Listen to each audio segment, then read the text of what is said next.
My son's dodged. Let's get rolling. What's that? Can't quite figure it out there. Yeah. I was working on badly before But she's not okay, but she was, yeah. It went pretty well. We got all the way to the conclusion paragraph, and he said, "I'm just going to work on this tomorrow at school." Sure about that. 4 out of 5 is not bad.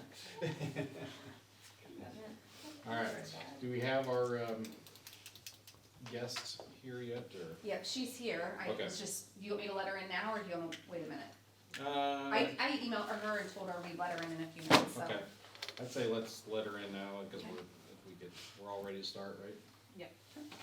Great.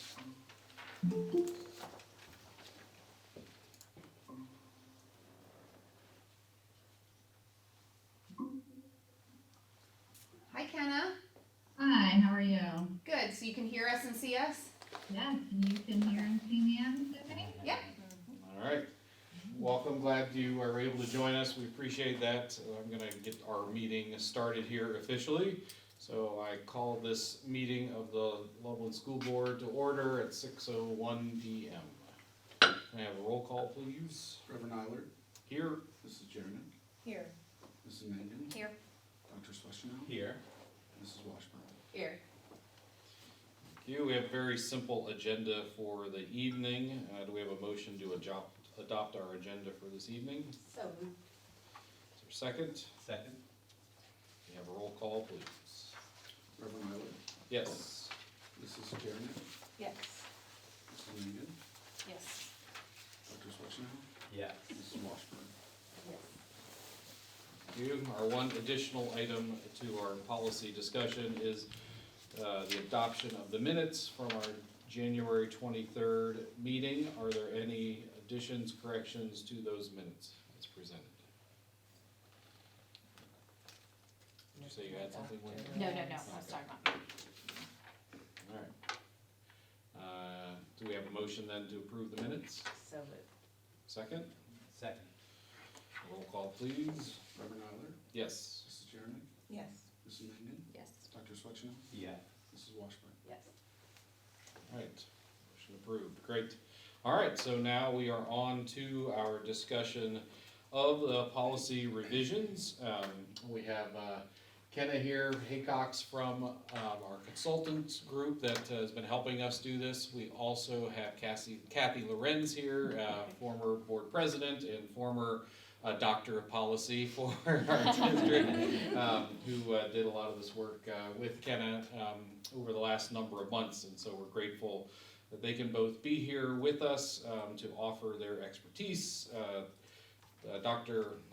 Mr. Broadwater is in Columbus at a conference, so he's not here with us today, but we know we are ably represented by our assistant superintendents today and our treasurer, so thank you all for being with us as well to help us through our discussion. So I thought is that we will just start at the top, work our way down through, and hopefully everyone's had a chance to review those.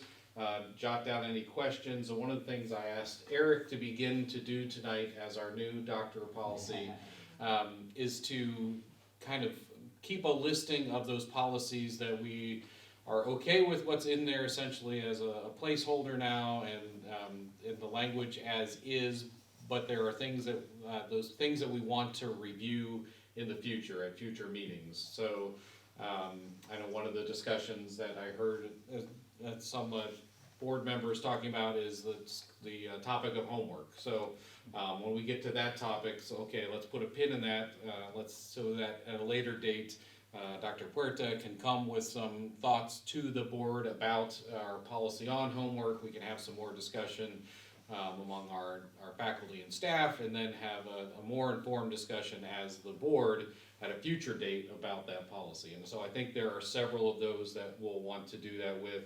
I just sent you all an email this week about new transportation recommendations coming from the state, and so one of our policies that I think we'll want to look at again and think about from a district standpoint what makes sense for us around some of those recommendations. So those are just a couple of examples of those types of policies that we want to keep a running tally of, and then we can think about what makes sense from a standpoint of not trying to do 15 policies in one night and being here till 3 a.m.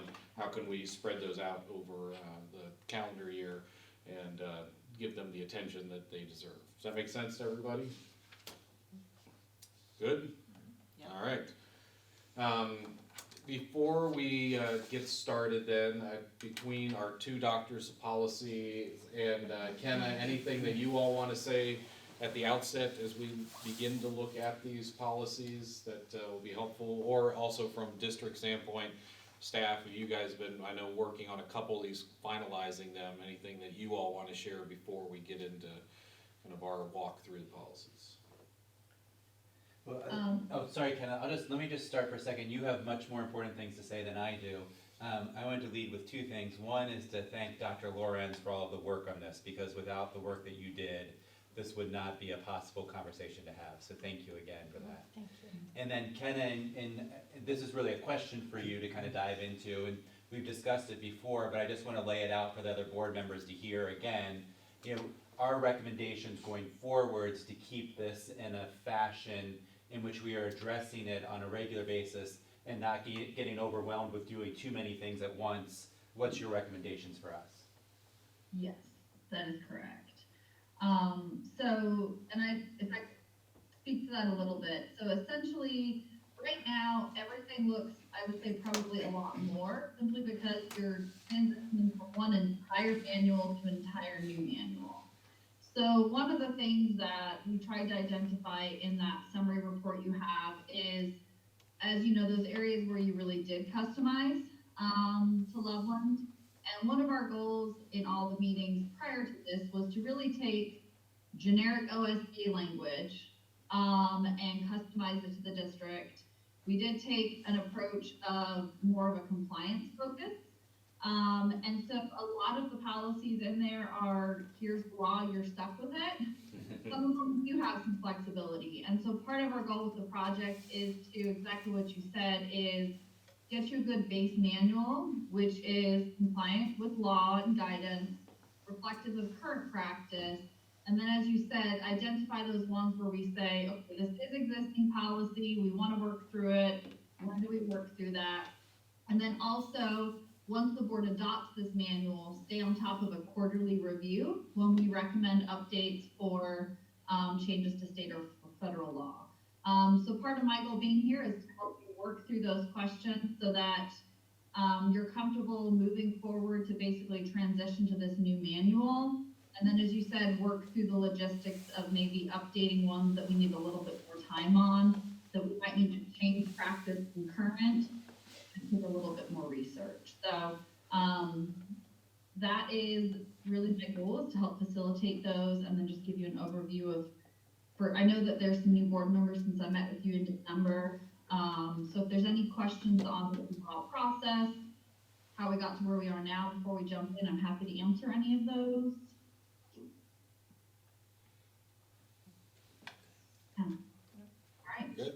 Jonathan, I would Yes. just add at this point that because there are new board members, I would not ask you to, but remind you that we got to this process by trimming down the number of policies that we had.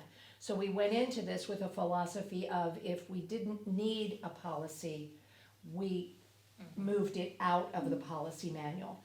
And as Kenna said, tried to keep it a compliance. The law says you have to have a policy about this. There were some that we kept, but it is really trimmed down. So you could not take this manual and look at anybody else's manual and say, why don't our policies match all of theirs, because we have trimmed down some. That's not to say that the board can't change their philosophy and go back to adding in policies, but I just wanted to remind you that that was the direction we went when we did this. We got rid of a lot of them, and then Kenna was very careful to go through and say, okay, this is usually in OSBA policy, but I see that Loveland has shown it to be a low priority, and they've moved it out, just to make the policy manual more streamlined. In that regard, in terms of number of policies, one of the things I noticed is, particularly around, like, I know there was a few of the items related to the treasurer and the superintendent that were essentially double policies, that the same policy is restated in another section. Assuming that's just a legal requirement, or is there another reason for doubling those up? Yeah, so that's a great question. Part of that is how the OSBA policy manual is structured. So that is related to the codes of the policies. So one of those examples probably you're thinking about is, AFB, also CBG evaluation of the superintendent. Mm-hmm. That coding system was established when manuals were still in binders, in hard copies. So it was one of those areas where it was like, we really want to draw attention to this. Let's put it multiple places in case people don't see it in the first place. That has stayed within the system over the past, however many years. As far as the why now, a lot of that is for consistency and helping you stay current moving forward. So one of the things that's important for helping you review the updates as they come out from OSBA to sample policy changes is keeping that code consistent with the OSBA code, because that allows you to effectively utilize the tools of our tech tools of the system to say, oh, I have policy AFB, also CBG. It's going to pull in and use that data to make sure that you're looking at the updated draft. So at this point, that's why we really keep that.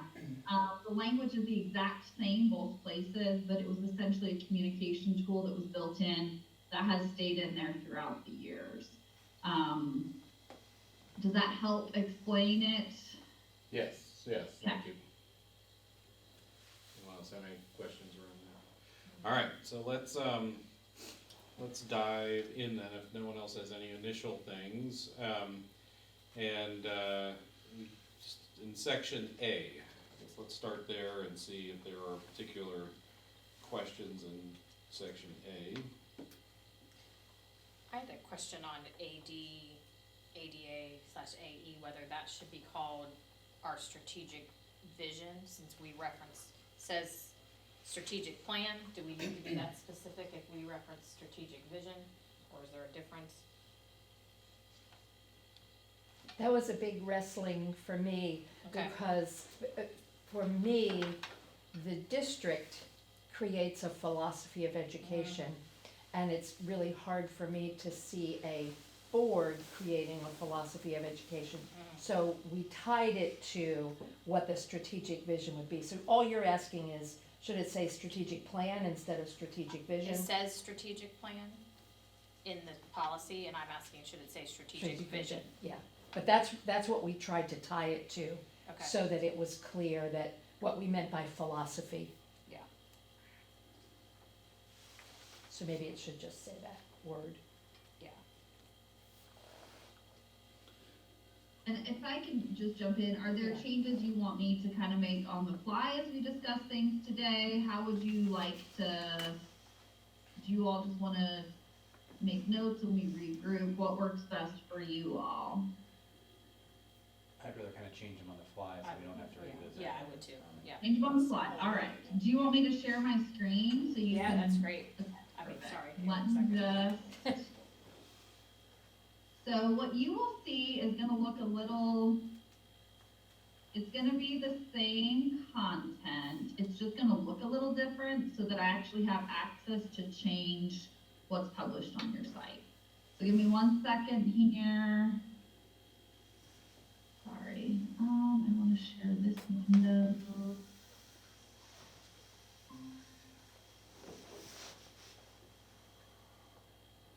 Okay, so you should be able to see my screen now. Are you seeing it? Yeah. Yep. Okay, so this content is the exact same as yours, but this is my end, because if I'm in this view, I can't edit it. So that's why I will go here to edit it. And then I will also, track over in my, what I can also do is let me, hang on 1 second, I'm sorry, let me get this over here.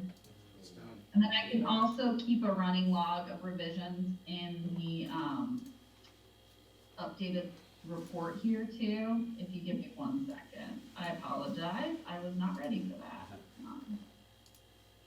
All right.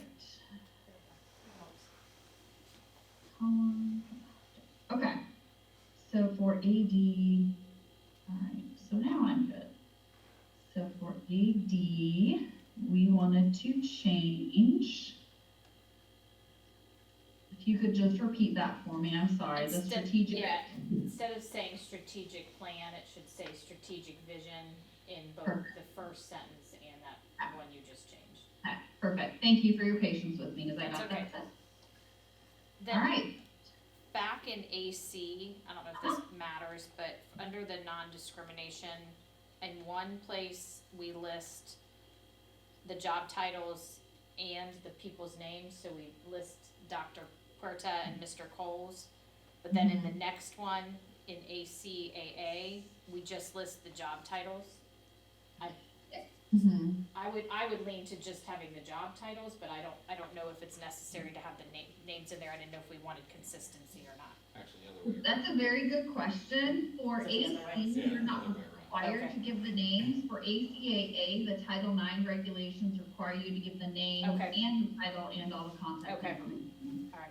I would rather not put names, but that's Okay. one thing where we would need it there, so that's the distinction. Stacy, you're not allowed to leave then. Right. Kenna, correct me if I'm wrong, there's another place in policy where it allows these names to be changed without revision of the policy when the names have to be changed. In other words, if a person changes a position, is that correct? So, with the Title IX one, you would need, that's why we try to avoid names as much as possible. Okay, So that was one of the conversations, is making sure that we avoided including names so that we didn't have to do that.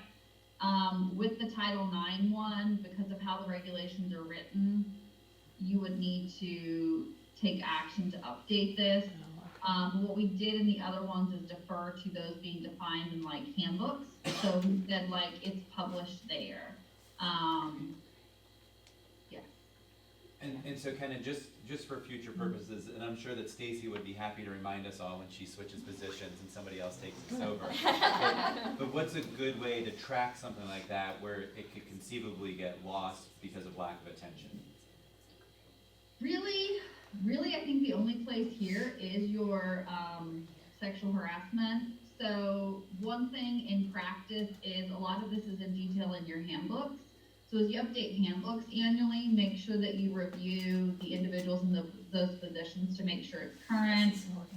And then with everything being as scripted as it is for Title IX, usually people are pretty on it to say, all right, here's what we need to do as it relates to that.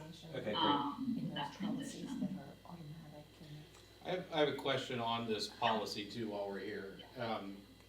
Where is, as I read through it, I did not see where the board intersects with this policy. So when is it that the board is made aware that there's been some kind of an allegation or an investigation? I mean, obviously I don't think we need the details of that, but it seems like the board should be aware that something has happened, and I wasn't seeing that in the policy. So that's a really good question. I think that is a matter of local districts determining how to communicate that, and at what step in the process. One of the challenges with Title IX is anybody involved in the process has to be trained. So I think that one of the things districts have had to work through is, where do you pull in any discussion with the board when it is not somebody who's trained in Title IX? And so I think in practice, and Stacy, you may be able to speak to this better about what you do specifically. From the policy perspective, we did not want to add anything that's not in the Title IX regulations. And so in practice, I think what a lot of districts have done is just, if it gets to, in practice, maybe the point where legal counsel's involved, having people questioning, OCR's involved, usually there's some communication. Stacy, is that something you can speak to a little bit more specifically for how Loveland does it? Yeah, we really haven't I mean, I don't know, Garth might be better one to answer than me, because in my year and a half here so far, we really haven't had this come up. So Garth, do you wanna chime in? Yeah, I can just say in the cases that I've dealt with over the past couple of years, it has just been something that, of course, I'm in constant contact with Mr. Broadwater, and then Mr. Broadwater has been in contact with at least the board president when things like this have occurred. So, and I agree that it isn't written in the policy at any kind of step.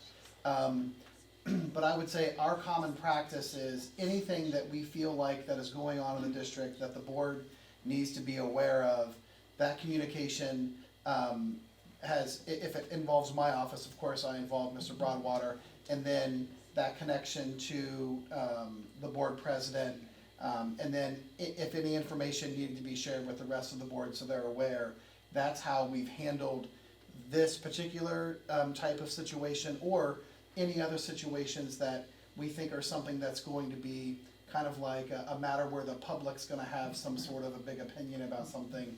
We wanna make sure that the board is hearing from us first and not hearing from a neighbor or something like that, hey, I heard this is going on. So I would say that if our board ever feels like that they are not being included enough and that they're wanting more updates, that would be something that they directly work with Mr. Broadwater, making sure that, hey, is there another way other than our weekly updates that get sent? Or if there's a kind of like a really important matter that it shouldn't wait until that next week, I would just encourage them to reach out to Mr. Broadwater, and we can come up with any kind of communication strategy that we feel like ensures that everybody is aware. Because we certainly don't wanna be hiding anything from anyone. But I also wanna make sure that we aren't adding lots of different layers within the policy to where there's just more opportunities for a possible misstep that we wouldn't wanna make. Thank you for explaining that. Great. That's helpful, thank you. Anything else that folks saw in section A? Other places that, In AFBA, under the evaluation of the treasurer, there's a sentence in there that says any proposed revision of the evaluation criteria is provided to the treasurer for comments before its adoption. That same sentence is not in the evaluation of the superintendent. there's also another flip way. It says the board and the superintendent, the board evaluates the abilities and services of the superintendent at least once a year. And that sentence is missing in the treasurer's evaluation. So with this one, okay, So that second sentence in there, well, I don't know that the first sentence is Yeah. in there, but anyways, any proposed revision, do second you to want last, that, do you wanna add that to the superintendent, or do you wanna or remove it from the treasurer? I guess that's what we wanna decide on, right? I think add it to give them the opportunity. Okay. Alright, so let me go back here. So. Let's do an initial. I think that makes sense too, because like the treasurer standards are changing, cause I'm helping write them. So for the state Yeah. level, so like, I think it makes sense to have the flexibility, cause the same thing could be happening with the superintendent. Then So, you we kinda did have it in the superintendent. The job description, any revisions thereto are developed in consultation with the superintendent. So it was in there. no, No, it's the the second to last paragraph Okay. on the treasurer. Okay, The second sentence in the second to last paragraph on the treasurer is what's not in there. thank you. That's okay. You had it actually, and then you moved, yeah, there you go. Perfect, okay. Alright. It's my annoying, I have to make all these clicks because it's inactive, but let's make it work. Okay. And then we also wanted to state, we wanted to add, comparable language about evaluating the treasurer annually as well, correct? Correct. I I tried to make a list just of things we need to just add to our calendar as I was reading through these policies, so we We're could, starting to do that. so we could compare lists, cause I don't know that I captured everything. There's a calendar that exists somewhere that maybe Julie has or Mike has, Okay. a that we worked on, was an old calendar, we worked on it, so there is a calendar that exists. Okay, that's It good. has like evaluation Right. dates and all that, Yeah. yeah, great, cause yeah, I And started making when another contracts come document due and, Uh-huh. those kinds Yeah, of things. yeah. so. for that. Yep, awesome. Alright. Alright, other questions? No changes to AFE, but more a note for Stacy, it references like how we're evaluating electives outside of the core curriculum. And I thought that was like a good follow-up conversation from when we, at the board meeting where we approved the new classes, that we wanna recap and say like, how are they going and stuff, so I thought that one was just a good policy for us. Which one is it? AFE. So when it was in this meeting, I was just a Yeah, participant, but I think that's a good one On our list. on our list of when we're doing it, so.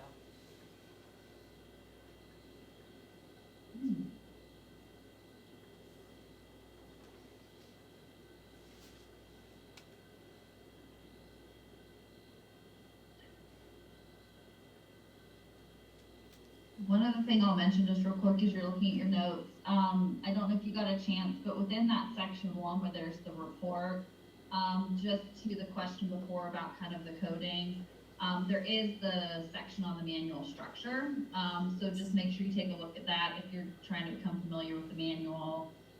That is in there if you're like, what lives where? So just wanted to point that out while I had a second. Anything else in A?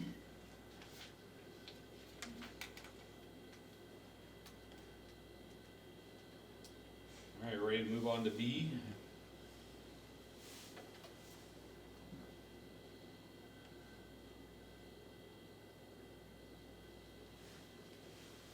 I didn't have anything else. I just wanna call out, you had highlighted BDDH as, sections 1 through 4 to be cleared with council, and I assume that was done, this is the language that we've landed on after that. My comment was to confirm with legal counsel, and I received verification to move forward with the policy as presented. If that's something you want, I don't know the logistics of that. Does anybody else internally know? Which one? This was BDDH. Public It was the participation. participation. So it was items A through B. Ken, it wasn't that where you brought up that you weren't positive that we were compliant with the law there? Correct, so this is an area where there was case law on this. Anytime that there's any, language that is what I would say content-based, we would definitely confirm that with legal counsel. And so I believe it was mostly A and B that in light of case law, I had deferred to the district to confirm with legal counsel. So I don't know if that's something you all want some more background information on what legal counsel verified, or if, anybody else who's in the meetings knows a little bit more background on that. I don't have those communications because that was between the district and council. I'm happy to check into that. Okay. I can It was flag mostly it. the notion of how can you regulate, it's the First Amendment issue, like, if you try to stop someone from speaking, are you legally able to stop some? And it's the kind of contentious meetings that people have had, and somebody says, you can't stop me from talking, and so those were the questions that arose there. And I think some of the terms that I had the most, I would just confirm most closely is, well, really anything A or B. I mean, I think lengthy, like if you're off top, like if you're not on the time limit. I think some districts have had more luck with obscene. I think some of the off-topic, irrelevant, repetitive, would definitely be areas to confirm with legal counsel again, or just, have your own documentation for how, what they said and their feedback on those specifically. So I put a note here that, John, treasurer, will confirm again, like, basically get a little bit more context on that language.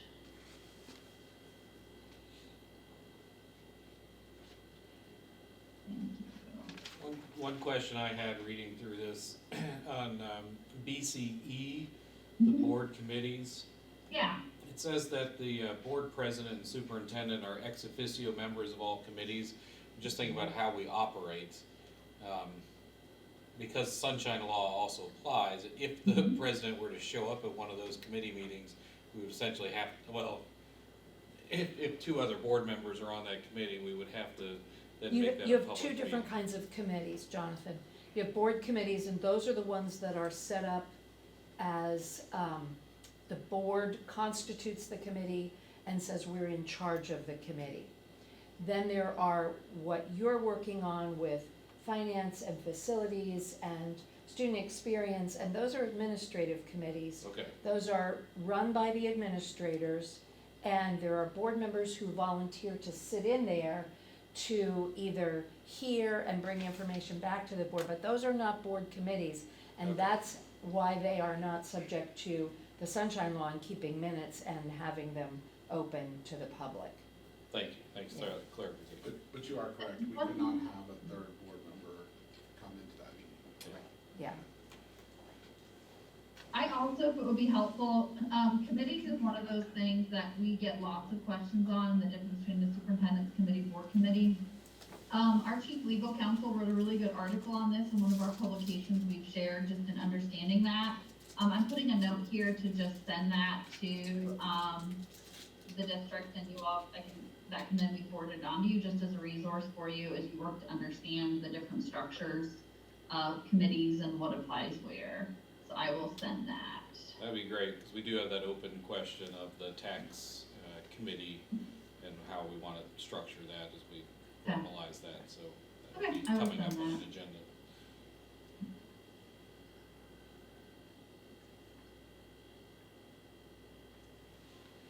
Before you move on from B, I will just remind you that we pulled the board member code of conduct out of policy. We struggled over, OSBA has a very complete code of conduct, Neola had another one, and we talked about that as a board many times and said that we didn't really see it as a policy, that it was there's a code of ethics and the board members need to follow law, but this code of conduct was something that we pulled out, and so it's something that board can constantly consider. Do you want something that you post on the website that talks about how board members behave or what their jobs are? But we did pull out the code of conduct. And my personal feeling was the code of conduct started out really well and said, you will do this, you will do this, you won't do that, and then it said something like, will not micromanage, and then had a list of things that sounded an awful lot like micromanaging to me. So I had philosophical differences with the code of conduct, and other board members did as well, so that's why it's not there, just telling you that it's not there. Doesn't mean it's the Wild Wild West and you can do whatever you want. And I did bring up the one that's related to the actual, ethics law related to board member conflict of interest. We did keep that one. Yes. Yep, I saw that. That is covered here.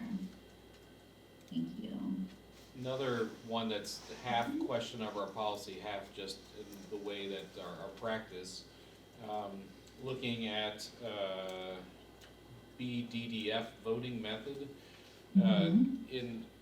According to our policy, there are 5 instances in which we need to have a roll call vote. Our practice has been that we have a roll call vote for everything as a board.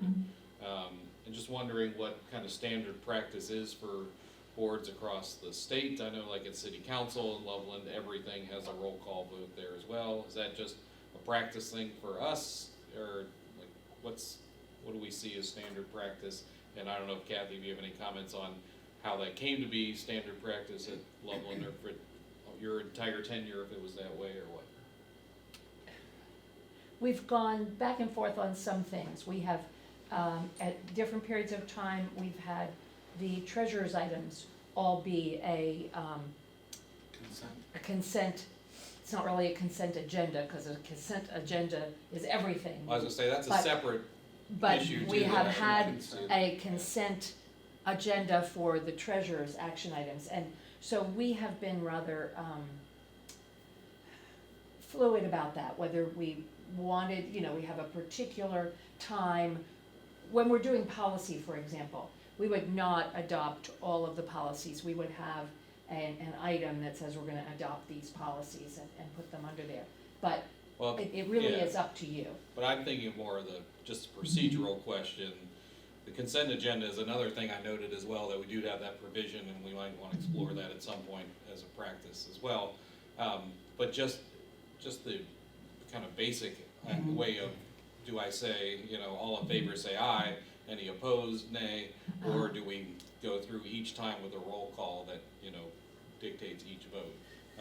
Our policies allow for us not to have to do that roll call each time, as I'm reading them here. We only have to have a roll call on the purchase or sale of real estate or personal property, employment, employer, election of an appointment or officer, payment of any debt or claim, and the adoption of any textbook, interestingly. And then these ones up here too. I think those came about, the roll call votes for all of them kind of have always been there and Those came are about long, because of the too. way we were keeping minutes. And so if you say all in favor, say aye, there are no, then in your minutes, there's no indication that all 5 people actually said aye. That's, I think, how that came about in our. And, yeah, and some of these are specific requirements of law for when you have to have a roll call vote. And so the intent in this was to address that. But then, you do down here say, most other actions require an affirmative vote by majority. So it doesn't tie your hands to have to do roll call vote unless you are required to by law. And then in practice, I would say, if you wanna work through the logistics of a non-roll call, versus roll call on everything, you would just need to make sure that all these items were roll call votes. Right. And I honestly think that some districts have found it easier also for like minutes and things like that to just do roll call in practice for everything. So there's not a, well, do we have to do it on this and not that? It would be my suggestion to do roll call votes.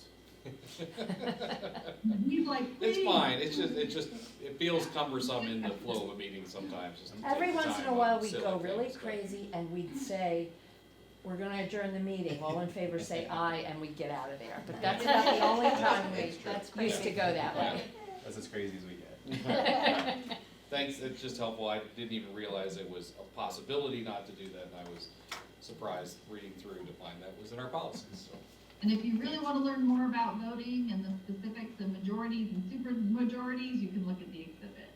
Yeah. What I don't like is when I have to update this for my career centers that have like a weird number of board members and I have to do Oh, that. yeah. So, I'm like, Like 13 35. board members, what do I do? Yeah. I had one other question in B, and this just caught my eye only because of the timeliness from other school districts. This is BG as in girl, and it was board staff communications. The second paragraph it led a little bit of confusion to me. And then just to kind of dive into it, do you guys have a chance to get BG, board staff communications? The second paragraph deals with board members visiting schools. Yep. And it talks about a board member shall inform the superintendent and make arrangements for visitation through the principal. General interest visits are defined as informal expressions of interest in school affairs. But then the last line says, official visits by board members are carried out only under board authorization. So I'm just confused, if it's not a general interest visit, and you're supposed to obtain the consent or knowledge of the superintendent, are you also supposed to obtain consent or knowledge of the board for authorization? So what's the difference between a general interest visit and an official visit? So the general, in practice, what this would be is, there's a student recognition ceremony going on in a building. Maybe it's a middle school end of year recognition. You coming to show interest in that, or these kids are working on a STEM project, you're just there to support the students in the district. If, let's say it's like a STEM related project and you all are evaluating as a board, were they gonna continue the STEM program, and part of that is observing the activities, that's gonna be an official visit, right? The goal of this is that, one, to honestly kind of ease the minds of your staff too, so that every time a board member walks in the building, they don't feel on edge. And then also just make it clear that individual board members should not be going in a official, I'm gonna evaluate this program and think we need to make changes without having that conversation. So that's my 2 cents on this. I don't know if anybody else wants to jump in and what follow-up questions we have on that information. I read it and I appreciate the explanation. My question really is there space between a general interest visit and an official visit? Because it kind of acts like it is. If a visit is made for other than general interest, you should do this. And then it says official visits, you should do this. So is there a third category of visit? Yeah, if you're a Valentine lady and you're a board member at the same time, or if you're a board member and you're a parent and you're Yeah. going in, Right. or, you Yeah, know. that's true. But again, the general interest, let's see, it says, board members shall inform the superintendent and make arrangements for visitation. And then the other one is, board members are carried out only under board authorization.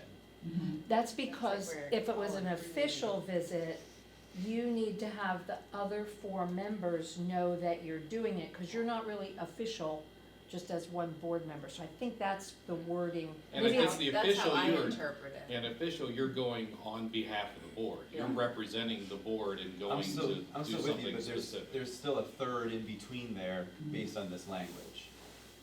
And the in-between is, there's one where I ask the superintendent if I can go. And there's another one where I don't ask anybody if I can go, because it's just general interest. And then there's an official visit.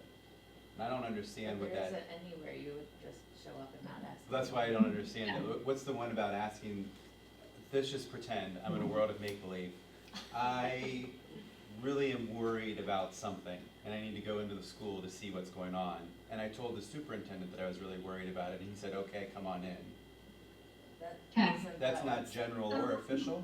There's, That's what we general, could do is. That would it be would- official. Official, but And you'd have to the run that superintendent by should us. tell you need to tell the Yeah. rest of the Yeah. board. Well, that's why I'm asking, why is that in there?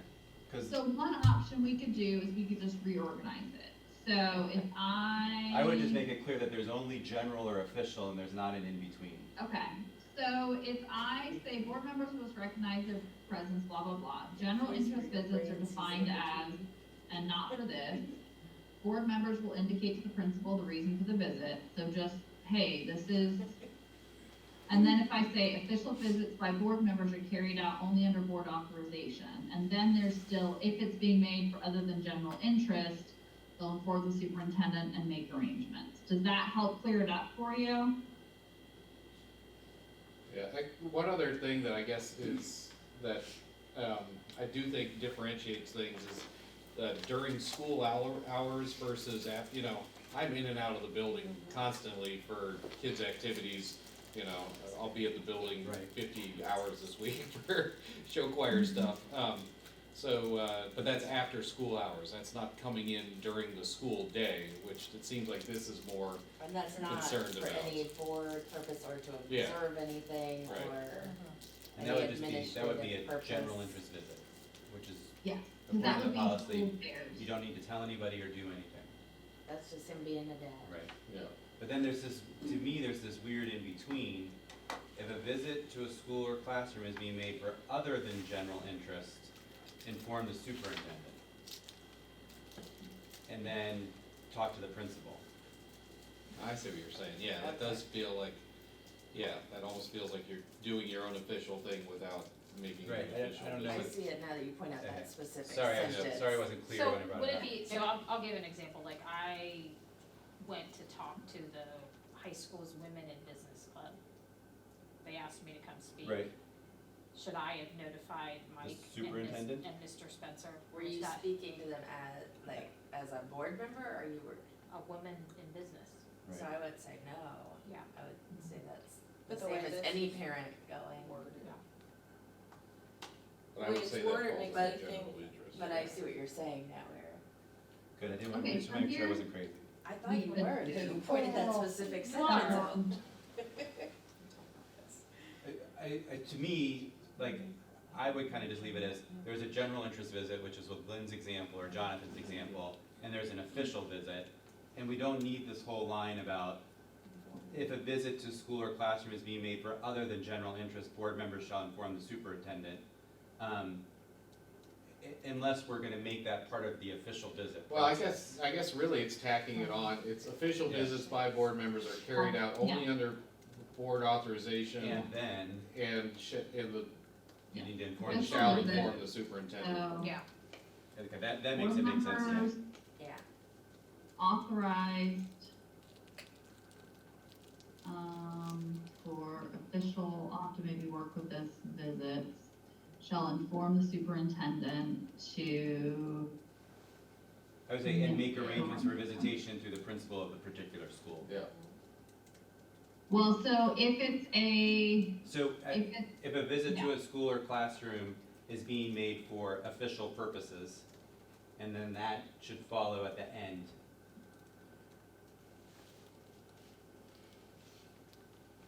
Just don't let board members go in the buildings. Right.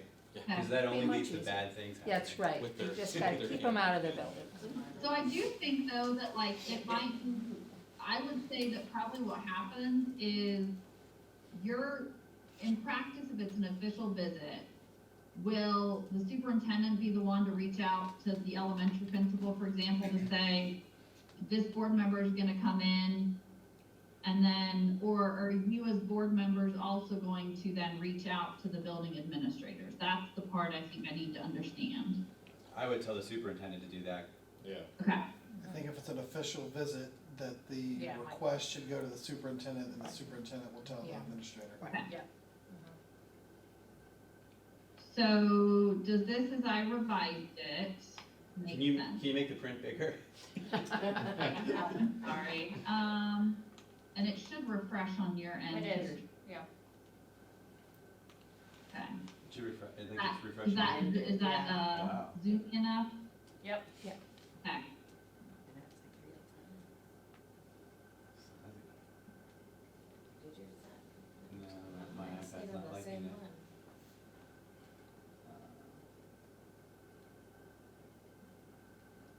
I think that third to last sentence can be completely removed, right? Board This members, one here? yeah. Okay, Oh, that's one I wasn't sure on. Okay.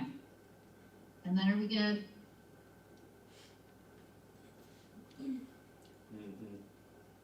Yeah, that sounds great to me. yeah. Right. Okay. Sorry to make that a thing, I just didn't No, want this. that's a good one, That cause was that's good. real. Yeah. I'm gonna make this Also weird. on this, any of those, No, that are no, the no. also policies, I'll clean all that up and everything, but yeah. Okay. Anything else in B? I just like to use other school districts as object lessons. Oh, okay. They call that schadenfreude. Good thing I changed my shirt. Is this standard practice, that board members may receive compensation for attending board-proof training programs?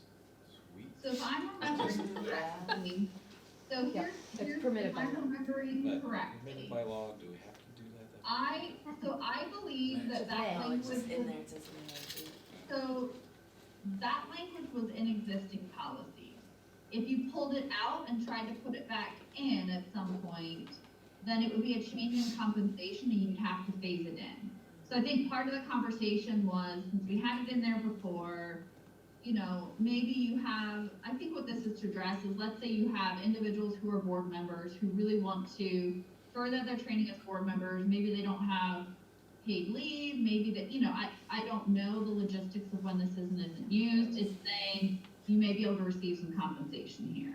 And so, this is one of those areas that, like I said, if it's happened in the past, you had language on it, usually my districts keep it, because If you then come back and are like, we actually do wanna provide this for board members, then you have to say, it's phased in beginning on term, starting on or after this date, not for these people. So that was why we kept it in there, but you don't have to provide for that. You could remove that if you're not going to do it, but that's my background for why we kept it in there. I think that makes sense to, yeah, with your rationale. I Okay. do wanna look at some point, I think we can be more strategic about and this is just a general comment, about, the use of the fund. Right now, all we're doing for board training is sending people to OSBA on an annual basis. I think there are other trainings that we might think are helpful strategically, which is, what our policy allows for, so we should Yep. kind of annually be thinking about that and thinking I've if there been are other looking trainings. into some options. Were any of you at the 101 workshop down in Miamisburg this weekend? No, Okay, all right. I didn't think I did the new board member workshop there, so I wasn't sure. I didn't see your names on the list, but I just wanted to make sure. Okay, all right. Anything else in B for the good of the order? Okay. I always joke that section C for the superintendent is one of the shortest because the superintendent has to do everything everywhere else, right? So, So for C, I have CHCA, the approval of handbooks. It's written that the handbooks are distributed to the students. Is that something that's still being done, or is that electronically given now? I think, is that still distributed? I think that's your method of distribution. I don't believe, like, for example, the high school, They don't use the plan They books don't. anymore. they don't hand a packet Right. to the students, so. Okay. So I just didn't know about the verbiage of that. I mean, I can change that to provided and it gets even more generic. yeah, it's good. That's fine, yeah, we have to accept it through final forms, don't we? Mhm. Yeah. Okay. So provided sounds like a good word, and then is there a reason to change the last line, all handbooks published? Published sounds like a generic enough word for me. Or just all handbooks? Because why even add published? For the non-published handbooks don't have to be provided to us? The secret one. Double secret provisioning. You get a handshake, a secret handshake to be able to get this. So, Just take that out.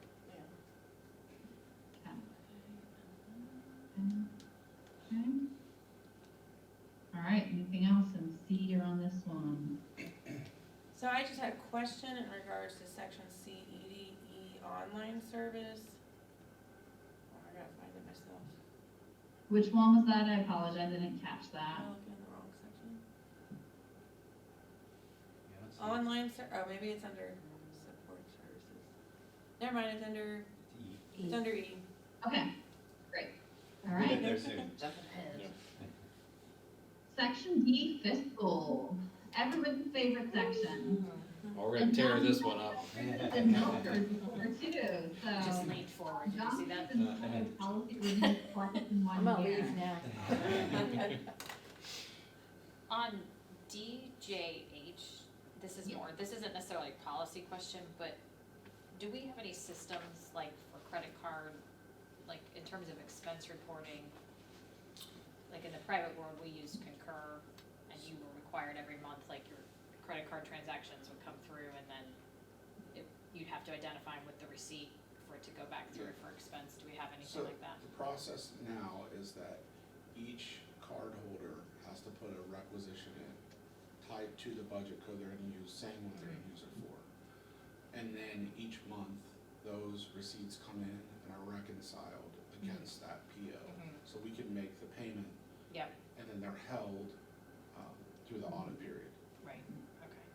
Yeah, so it's a little bit, it's not as streamlined as Concur, but Okay, it is the same process. There Okay. are no using the card and not providing receipts. yeah, okay. And that was a change, I think, not too long, 2 years ago now, but they added language that school districts who are using credit cards, it's a very strict process you have to follow now. So it is very well monitored and maintained as far as procedurally. Yeah, and I think the last line really outlines it, like what we just talked about. We'll monitor, the treasurer will monitor the credit card accounts and reconcile all accounts on a monthly basis.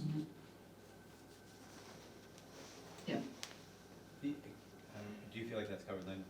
Yeah, yeah. I had a question about DGA.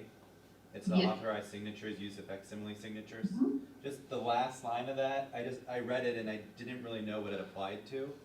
The last line is the board purchases a surety bond or other adequate coverage to protect the loss of any public funds. John, can you speak to that? I know that we have bonds to cover employee malfeasance, but Yeah. it felt like those were specific to certain employees. We've actually switched that to insurance. It's insurance, Right. so that's why you see the or other adequate coverage. Okay, And so that is essentially saying that I'm covered, as well as John Ames as well, because he's the purchasing agent. okay.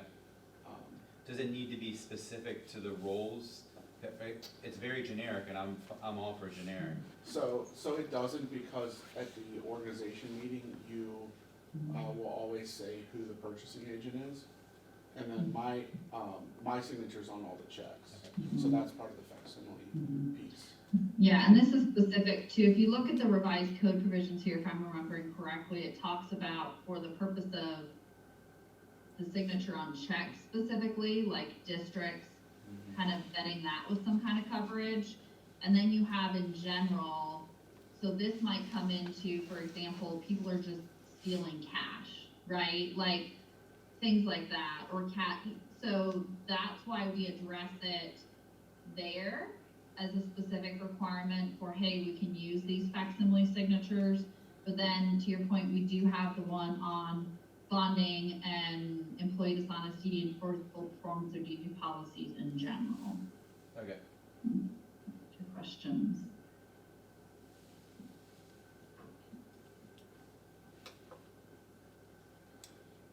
The, under DJC, again, kind of a general question about where the law is. Is that limit to the $50,000, is that set by Ohio Revised Code, or is that something that, can those limits change? I'm thinking larger districts, does Cincinnati Public have to do everything at 50,000 as well?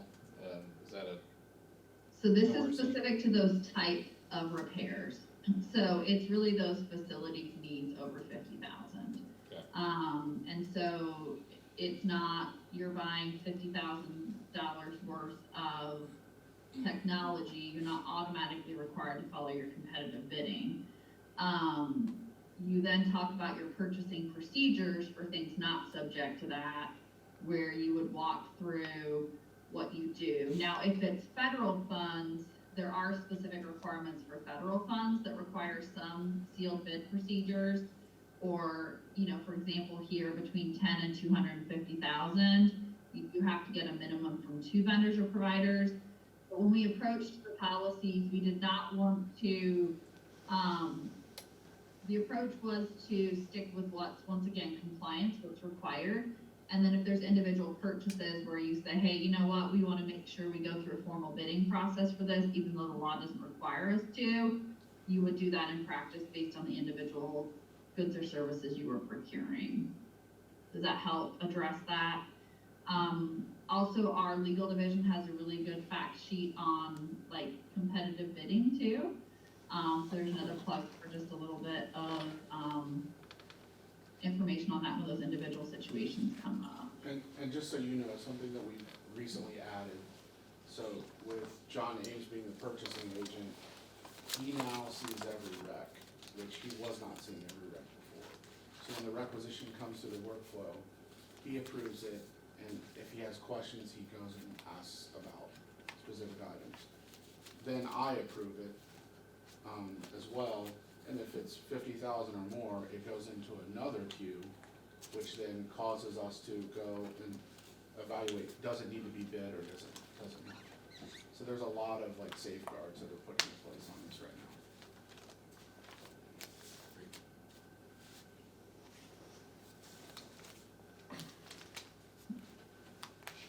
Any other questions on D? Any other ways ways we'd like to make John's life more difficult. I think there's I think this is more, there's some tools that could automate some of this, like the language under DLC, like for expense reimbursement on travel and stuff like that. It, it uses the right words to not be excessive or, to be prudent, but there are systems that can automate that for you. But we're not doing a ton of travel, but, Right. yeah. So we're utilizing SCU for all that. Like, Okay. I'm building forms in there. For instance, like today, we built a form for new vendor requests. So we can we can put all this in there and it'll go through a similar workflow that all of our other items go through. So it's digitized. It's like Google Forms, kind of like on steroids, I would say. And so that's kind of what we're doing right now. I will say, in terms of expense reimbursements, I will probably bring a regulation to you, even though I don't have to have you approve it, I'll just bring it to you so you can see it. Because it's an administrative regulation that just outlines more detail on expense reimbursements.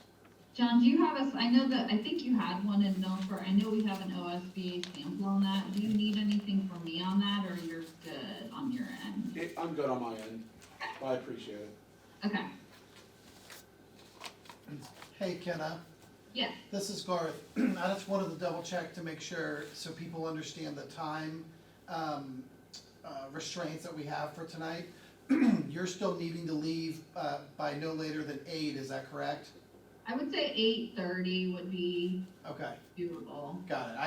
I originally thought when we had met yesterday that it may have been 8, and we've gone through A through D, and I know we gotta No, I get think to I'm L. good. Just looking at that, Garth. And I just get wanted it, to yeah. make sure that we were, No, you're good. Yeah.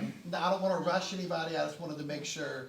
But if you do have to step away, just let us know, and we'll understand. Thanks, yeah, I should be good till 8:30. Okay, So, great.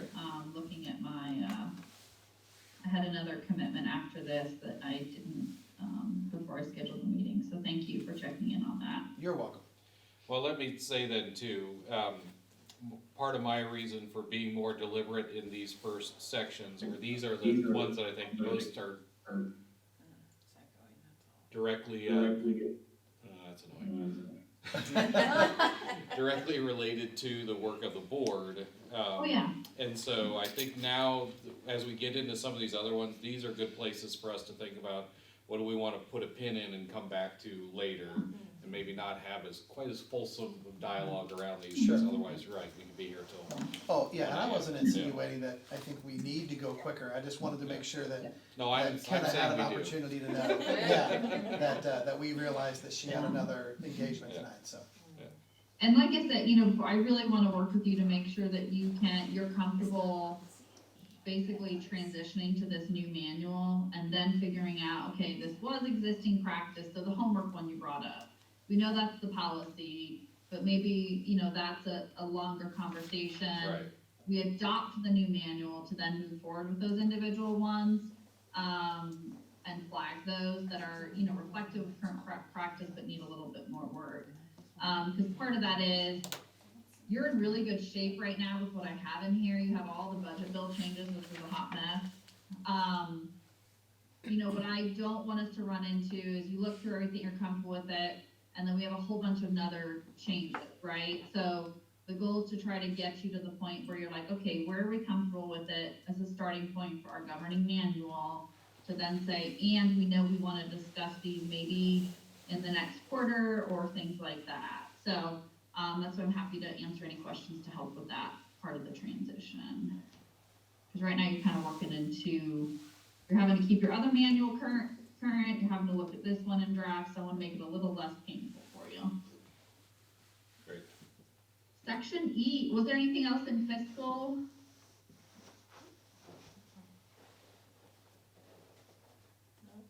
Okay.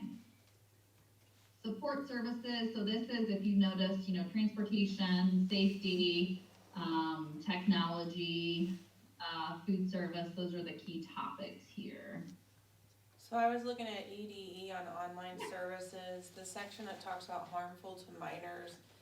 I'm wondering, since it's so prominent right now with suicidal ideation and thoughts, if that should be, something should be added in regards to that, or do we consider some kind of information on here already listed as suicide.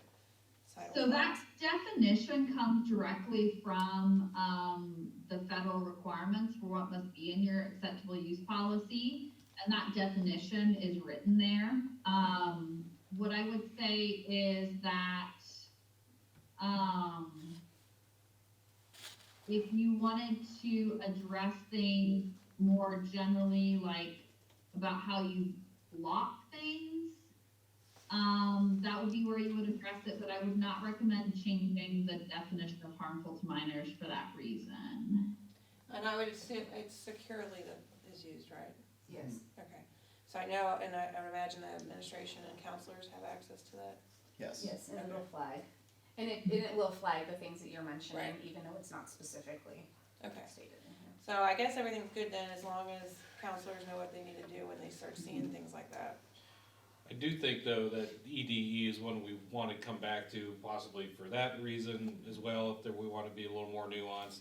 And also I wonder if that's not one of the places we want, we've been talking a little bit about, AI, we've not, addressed that yet in policies. And I think in terms We haven't of, either yet. what's that? We haven't either yet. Yeah, so I think in terms of acceptable use, I think that's one of those places you wanna think about AI, what's acceptable use of AI in the schools, so, not having that, opening that can of worms tonight, but let's Well, when you put find that out on the our answer, list. the Valentine ladies wanna know too. We Okay. got, about 6 AI, poems Oh. submitted Oh. to the poetry Oh, contest. did you send them through the checker? So Well, just, they were all very similar, so they got flagged, but also one of them came through with the ChatGPT heading still. Oh, Come on, people. So, I mean, really, There's a program I use to check my students' so, yeah. essays and such, when they're looking for college essays. Yeah. So just to speak to that briefly, it is on our radar. We have actually had conversations with counterparts in other states. Our challenge is that, as you know, AI is like constantly changing. So what we are doing is basically, yes, as a district, you should be having those conversations. What we don't want districts to do is to have a formal board policy saying something that then within 2 minutes of it being adopted is no longer valid. Right, So that's what we're struggling with a little bit and continuing to monitor. A note on that, I know our legal division is putting on a series of some webinars on different topics related to cyber world. And next week, there's one specific to just some thoughts and considerations on AI. But we're looking at it, but we don't have a board policy because I don't want you to be stuck with something that may not be valid in, Right. a couple hours. So, good questions. then the other one in this section is the EEAC, or whichever one would most be affected by the new recommendations that just came down, so, whichever one you think is the appropriate one to flag there, just put that on our list too. Yeah, and I think that's one that we will be internally reviewing in light of the recommendations.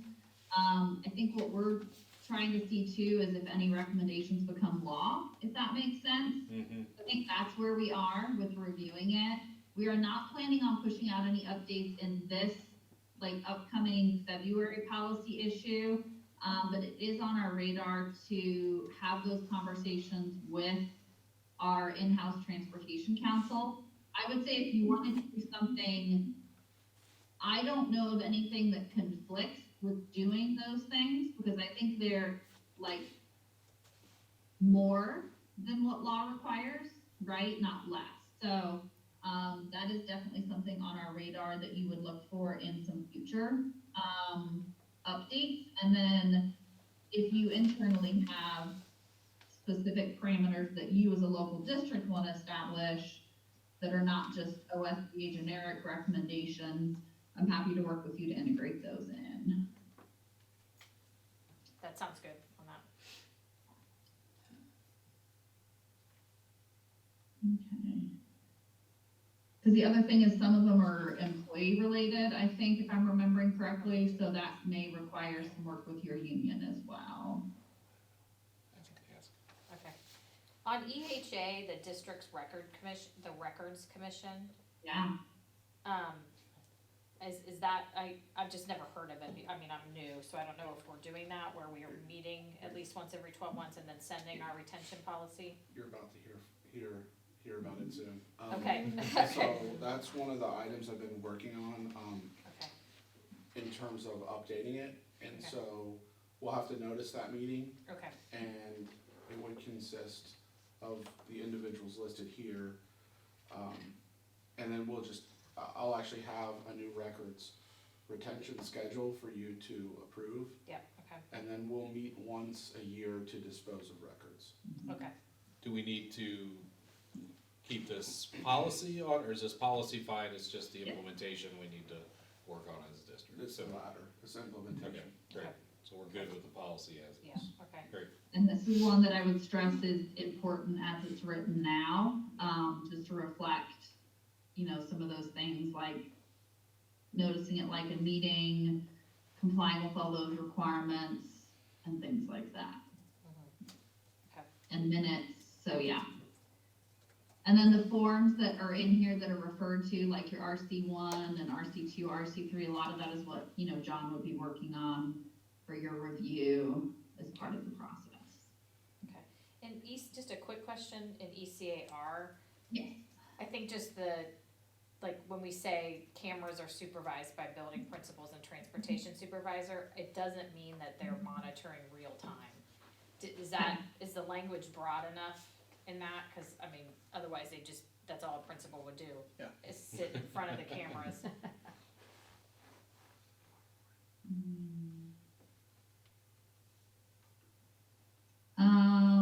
That word supervised, I mean, yes. Yeah. Kenna, do you think the word supervise just means that those are the people that have access to those at the district Yeah. level, and that other employees like teachers, custodians, and all of those other types of folks aren't the ones who are supervising, quote, supervising that? I would say building principals and transportation supervisor. And then the other, if we were gonna list another person, right now, John, as the business manager, that's who I would go to if I needed to see a certain piece of footage somewhere. That's who I go to, or the building principal. I don't know if we need to be more or less specific. Well, I don't think that precludes you from asking anyone else. I think the thing that I miss in the policy is that there's two things: is supervise the right word, and maybe I would even suggest overseen, because that makes it less specific, but still leave somebody in charge of it. And then the second part of it is who actually has access to it. Is that part of the policy and I just missed it in there? Like going back to your point, like can any teacher walk in and start scrolling through it? You need to have a password, right? Yep. And do we need that in policy? Is it in policy? So number 4 is to address that. So it says the use of cameras is subject to district policies concerning the confidentiality of student and staff records. So that's the trigger to basically say, okay, we have a FERPA consideration here, what do we need? Okay. That's good enough for me. Yeah. And then the question in that cameras 3, is it reasonable to change supervised to overseen? I just did, Okay, on perfect. my end. Thank you. I think what's confusing in that sentence is, does the use of cameras there refer to viewing what the cameras take, or does it mean when are the cameras turned on, when are the cameras put in the vehicles? I think that, I think overseen is fine as well as supervised, but I think supervised made it more like they're watching the cameras, where I think the sentence means the general rules about using the cameras are governed by the building principals and the transportation supervisor. And then another part, Kathy, just to bring that up, is the use of cameras in transportation vehicles. Are the building principals really overseeing that? Well, they take part in the Disciplinary in process. the disciplinary process, yeah. Mm-hmm. Do we want to add building manager as a, I don't care particularly. I think it's fine. As long as somebody's overseeing it, Mm-hmm. and then we go by what was it, the security of, safety and security of students, staff, and whatever the language was about the confidentiality. Confidentiality, Yeah. yeah, number 4. Okay.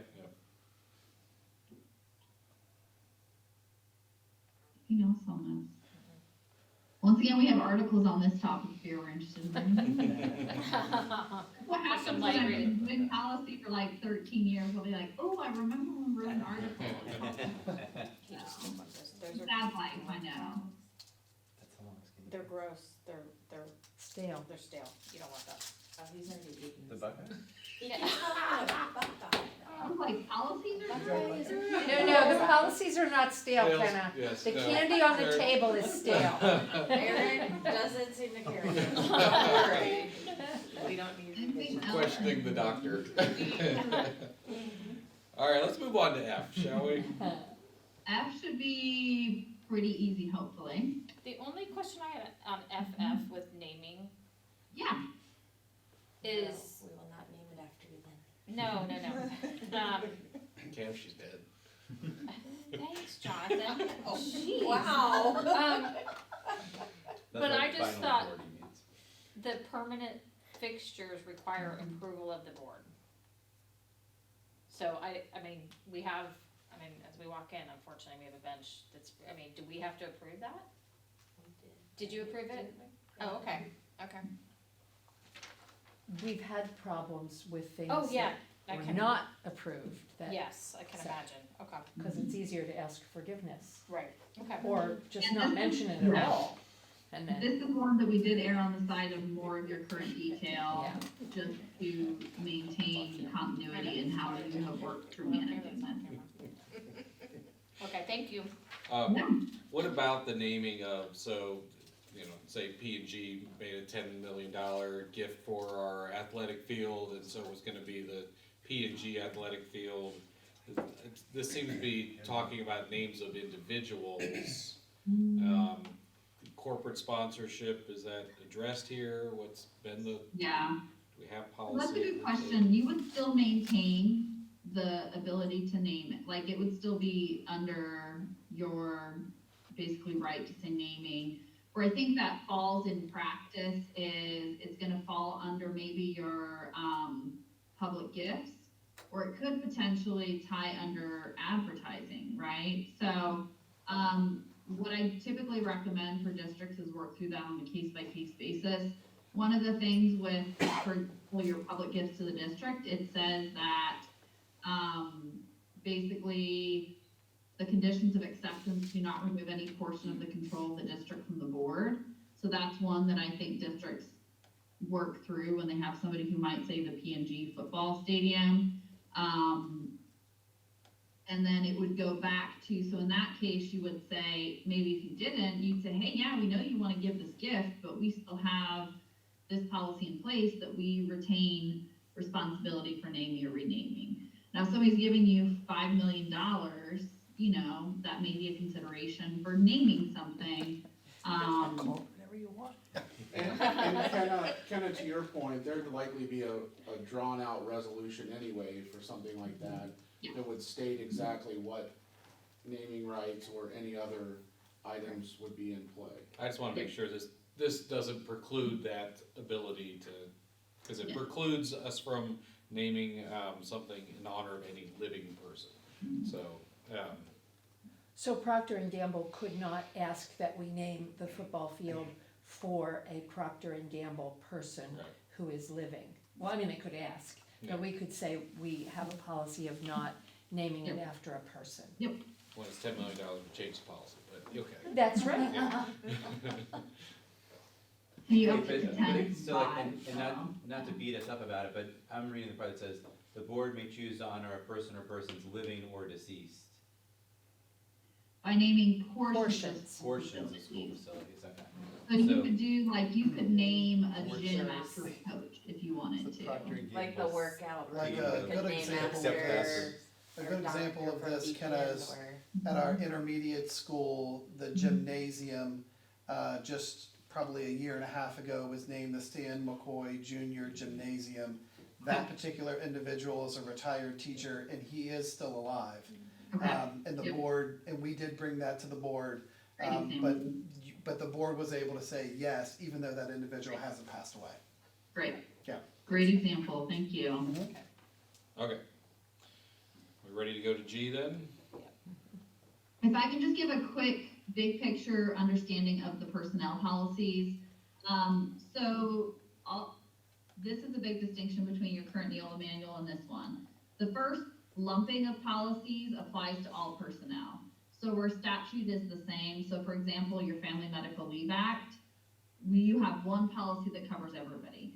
And then it's broken down where it's different in law. So, when contracts start being different. So policies that start with a GA or a GB in the code, those are all personnel. And then policies that start with a GC within the code, those are your professional staff. And then policies that start with a GD at the beginning apply to your support staff. And obviously the titles go along with that as well. But I just wanted to point out that kind of distinction for how this section is structured as we move into it. And you may not know, but Neola policy had repetitive policies for classified staff, certified staff, and administrative staff. So there were 3 versions of most policies. And that is different in OSBA. It's one way that a lot were consolidated. Yes. Questions on anything in personnel? I have no question, it just made me go read what the requirements were for substitute teachers. That's, I don't have a question, but it just made me, in GBL, Yeah, assistant superintendent for HR, the H and R need to be capitalized. thank you. Also, one of the nice things with the website is you have those legal reference links.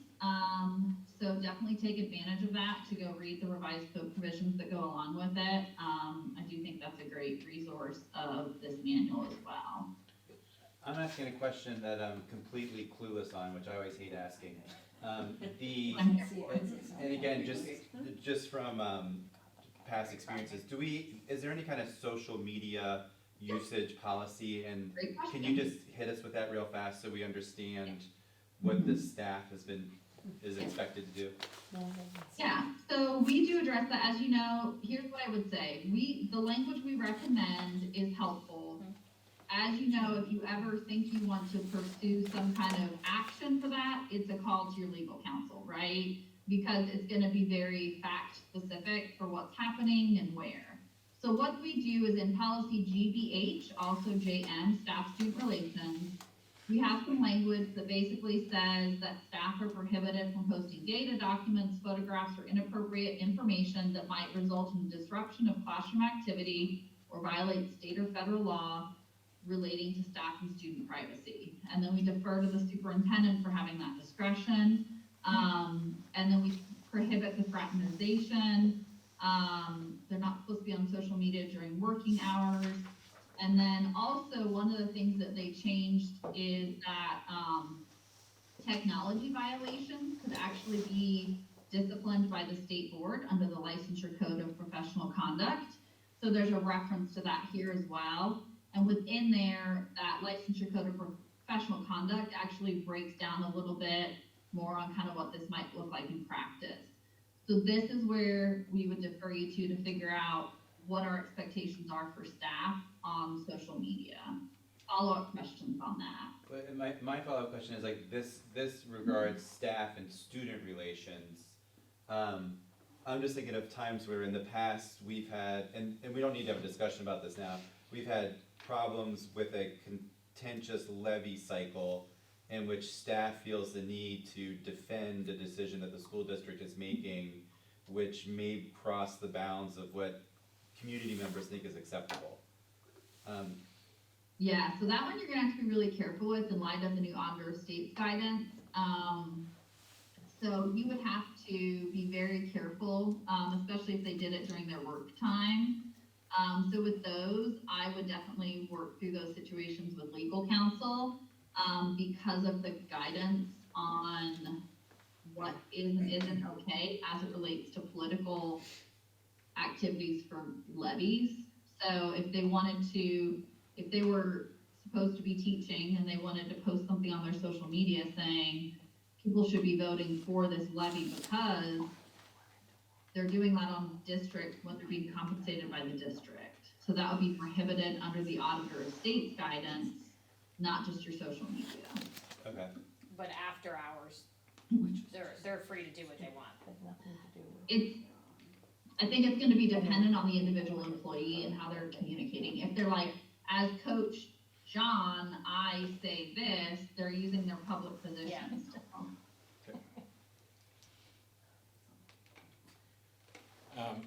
And GBCC, the staff dress and grooming, number 3, is refrain from wearing political buttons, pins, or t-shirts.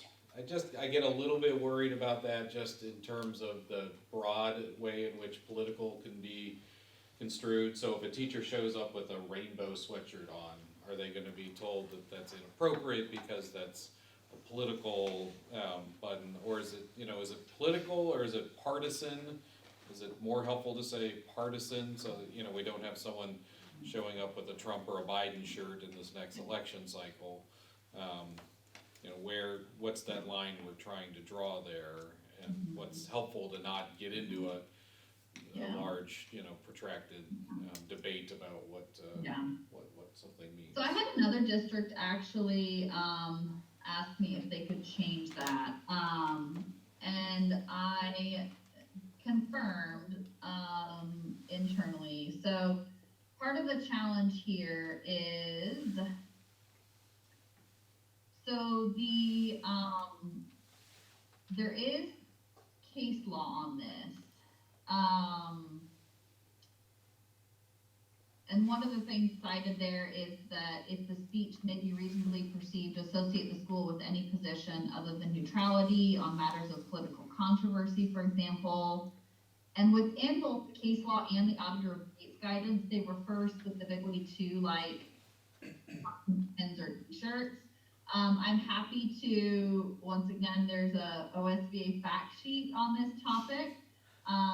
Because one of the concerns is that she shared specifically is overly broad language could impact union employees' ability to display pro-union message, which could cause issues as well, which could then be like an unfair labor practice.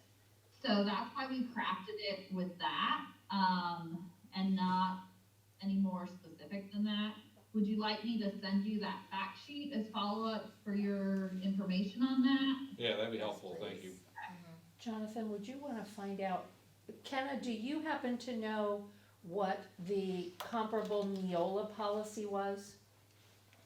I can look in just a second. Because that could constitute a change and I don't remember when we discussed this, I don't remember what the Neola one was. And I don't have that in my stack of stuff here. I don't, let me see, hang on. You actually did not go into detail on it before. And I also do not have any notes on, so your teacher's contract states that they must dress in good taste, non-distracting, and appropriate for classroom teaching. So I would say, and that's Article 34. This is something that, like I said, has been held up in the court, and as it relates to the levy guidance, you're not gonna be able to get around that part. So I can send you that fact sheet, and then you can let me know if you have follow-up questions after that, if that works for you. Great, thank you. My question would be, is this changing working conditions? Yeah, it might be. I have it worded this way. What? I have it worded this way By versus. changing the wording that we had, yeah. That we didn't have this.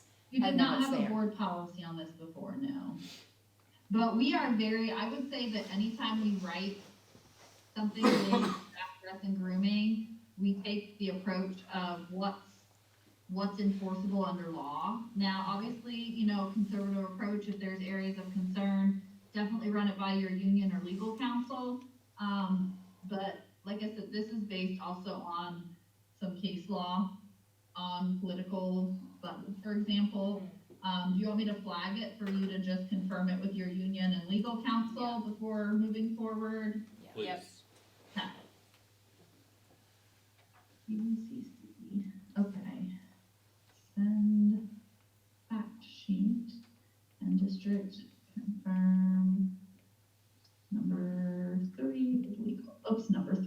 Okay, other questions while I make my notes?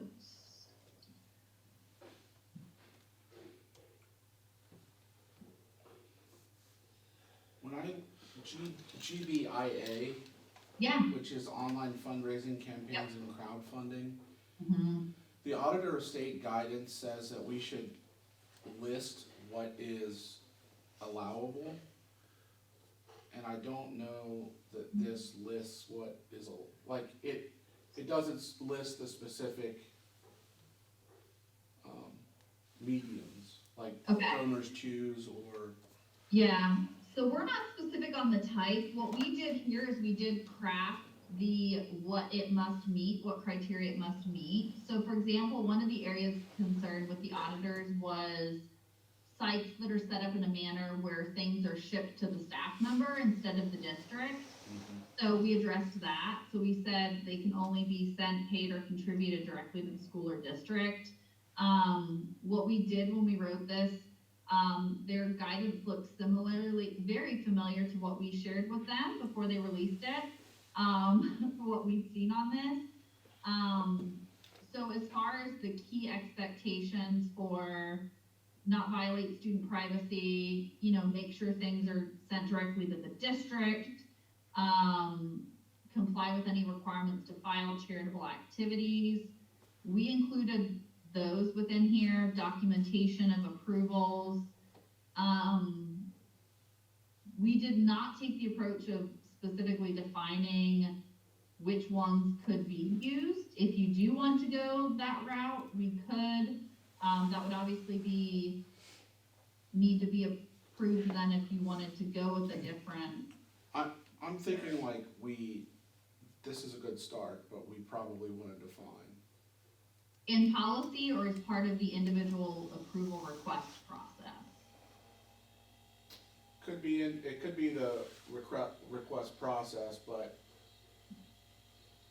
to Dr. Lorenz's point earlier, typically this is done and then we find out about it. So that would be something I think we just have to educate the staff that we could build a form for requesting and then it gets that prior approval. Yeah. I know like what this states, but I also know like the reality of how it happens, I understand. so. We try to reiterate it as well. So in staff gifts and solicitations, for example, we have a specific statement here that reminds them you can't prohibit through online crowdfunding without approval, and you have to comply with that. So we try to remind them as much as possible, but I recognize that doesn't always happen. I can just put a note here that one area of future discussion is whether to define approved tools for administering. And certainly don't wanna like discourage people from, Right. Correct. like, that's not the right But point. you also don't want them then going to a personal account and then. Right, like donors choose is awesome, cause you get a report and I can see everyone that got it here, Mhm. Some you know. districts don't allow that at all. Let's not do that. I'm not saying it should, Yeah. I'm just saying that some teachers are affected by that. Mhm. I appreciate the process and I like saying to get it approved first. Mhm. Other questions on that?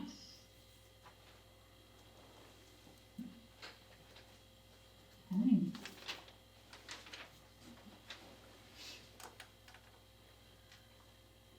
Anything else in G? Kenny, you're gonna have to make these last 5 drag out an hour. And section H only, I'm section happy to H only help has one and section. talk through the next steps moving forward too, we're good. My 6-year-old is being totally quiet right now, so she's probably reading, she loves reading, so. It was either that or go have to sit and watch her brother's basketball practice. So she's probably happy, reading Junie B probably. Anything else in personnel?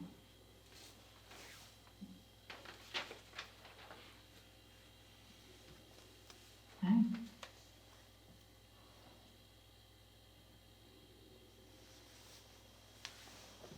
We're probably on to I unless someone's got an issue with one and H, right? And ICA, School year, school calendar? Yeah. Mhm. so we had the board meeting, Mhm. which is public, but So, public hearing. We're supposed to have a public hearing specific. that's your public hearing. That's okay, I just was That making is- sure they're the same thing. Yep. And that is 30 days, so that's the thing we have to remind districts Okay. about. The statute does say 30 days specifically, so if your board meetings are 29 days apart, you're not gonna comply with that. Oh, gosh. Sorry. Not to be the, you know, I never even do that if someone. IJ guidance program. Yeah. That's my department. I think the terminology of guidance program should be school counseling services, as Okay. that's what's listed on the website, so we don't confuse parents okay, on where to search. And if you ask the counselors, they don't want to be called guidance counselors, they want to be Okay. school counselors. So, and did they have any input on how this is worded? Anybody know? I don't believe so. it's very broad. I think it's based, if I'm remembering, on, kind of the general best practices or approaches in counseling.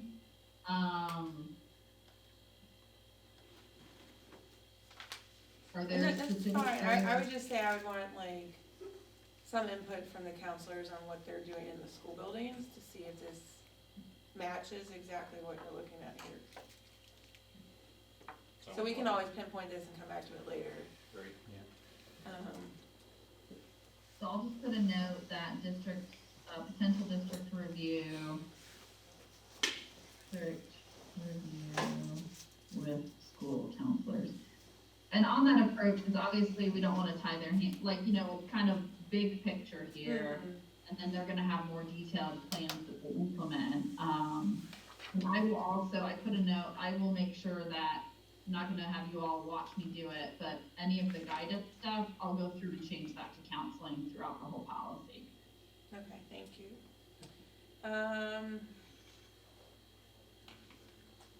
Under graduation requirements, IKF. Yeah. I know there are some changes, and there's another one to pinpoint for financial literacy and economics and what's being credited as a social aid credit and so forth, but not, I don't think everything's been finalized through the state yet. So something to pinpoint and look back at later. So that's addressed here, so that was the asterisk Oh, I Here. must have missed that one. that talks about basically the difference in if they entered before or after July 1, 2022, and where it can satisfy a credit. So one of the things is that, where it lives, Mhm. so it can be used toward electives or in lieu of 1/2 unit of math in certain situations. This, I think, was a big shift because a lot of districts had granted it as a social studies credit, and you can't grant it as a social studies credit now. So that's how we addressed it here for financial literacy. Okay. Does that help? That address- works for me, I must have missed it. I think No, that you're works. good. It's- I think that works for me too, and Christina knows much better than I do, but, is this saying only for children who have entered for students entering ninth grade for the first time prior to July 1st, 2022? So only for students entering the ninth grade after July 1st, 2022, does this apply, even if they're taking social studies now as a junior or whatever? Yes. So And if- you're gonna notice that a lot, and it does tie to entering ninth grade whenever they phase in a lot of the graduation requirements. Yeah. But again, if a kid's already in school, We had to make sure and adjust it. right, So if they're already in school and they're in a social studies class that integrates in economics and financial literacy, they're not meeting their graduation requirements to earn their financial literacy credit per se. They could be getting a social studies credit if it meets those other requirements, but they would still have to then get the appropriate financial literacy credit separate. because they would be Even- subject to 5B. So certain kids had to have adjustments to their schedule, I'm sure, to meet what was needed.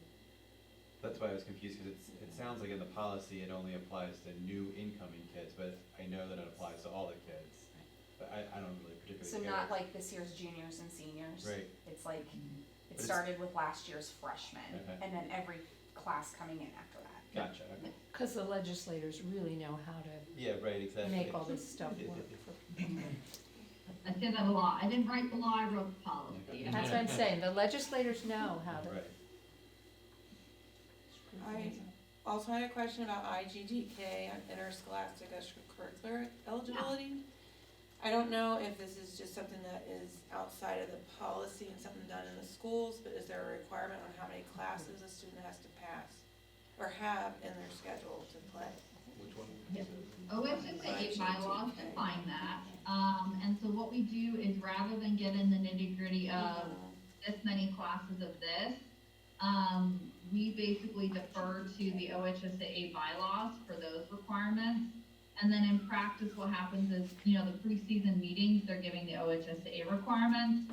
The challenge with this is Ohio Revised Code requires you as a board to define a GPA and whether they can participate if they receive any failing grades at all. And then if it's an OHSAA sport, OHSAA is the one that does define how many classes they have to be passing, if it can be electives or not.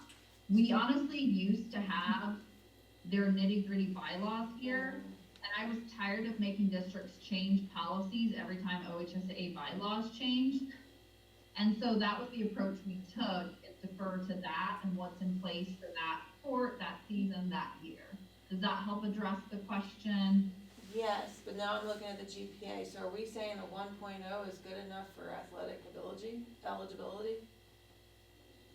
That was what I believe was in current policies Okay. and practice, if I'm remembering correctly. I think that's awful low, but that's my opinion. I think it should somewhat follow through with maybe NCAA requirements, possibly, something to consider later. That's just my opinion. Does it follow OHSAA guidelines? Is that what it's tied to? Well, OHSAA to be passing, Correct. we have to have 5 solids. Yeah. Right. So, And certain, but some and- districts have and like certain higher classes, standards. Yeah. depending upon the class, it's more than a 1.0 for the 5 solids, like if it's a, Like a PE if doesn't it's count like as a a solid. college prep class, I believe that its weight is more, so you wouldn't have to have, quote, 5 classes, but it's that scale of having, what did you call it, Stacy? 5 solids. 5 solids. And some classes count more than 1. And I think that the question you raised about is that the best GPA for setting our students up for success is one that I've had conversations with several districts on. What I have seen for districts working through that is a lot of times they've, brought in the data. Where are our students right now? If we raised it, how many would it impact? Okay, we want to raise it to this. What supports do we want to raise? And so that's what I've seen districts just kind of do in practice to say, what's helpful here, how many kids would not be eligible, what would be the impact on them, I made a note of it so we can talk about it later, because I kind of agree with Christina, but I also would like to know the impact of it. Yeah, like, you should know how many of our students carry a GPA Right. below 1.0. Yeah. Or how many students would be affected if you made it 2.0 Right. or 1.5. I also have another one, sorry, this is like my area. Oh, you're good. That's what I'm here for. IKFR graduation requirements Yep. for the SEALs. Yep. With the community service, is that just meaning they participate in one senior day of service? And maybe another type of community service, is there a requirement of hours? I can't speak to that, that was what I was given as your local criteria, I'm not sure, Stacy, are you? I again? do, can we come back to that and I can bring it to the table with all of the language? Okay, that's Alright. fine. Okay, so flag this, Stacy, for an update here. And that would go with probably the same with, I think this is stated in there, but for fine and performing arts, that includes performances, plays, musical bands, orchestra, concerts, and choir concerts as well. Okay. I think there's hours attached, I think there's more language, but let me pull it and we Okay. can look at it. That's all I had. I have a really small editorial, IGCB, IGCB, sorry, I was That's finishing my okay. book on my oh others. yeah, you're fine. The second to last paragraph, there's just an extra period at the end. You're the new doctor of policy. No, I'm not. That's probably when I was going through making the changes that I'm very angry about having to make about changing all these Yes, policies yes, for specific terms. yep, Okay. And I couldn't just do a global find and replace because some state boards changed to do and some ODEs changed to state boards, so there's no, yeah, God bless you. thank you. I appreciate that. Side note, we do send things, once you adopt the manual, we'll send it to an outside prover too. Obviously, I appreciate those, but we do that as kind of a clean everything up. So some of them that look squishy, like spacing, we'll clean all that up too. Other questions in I?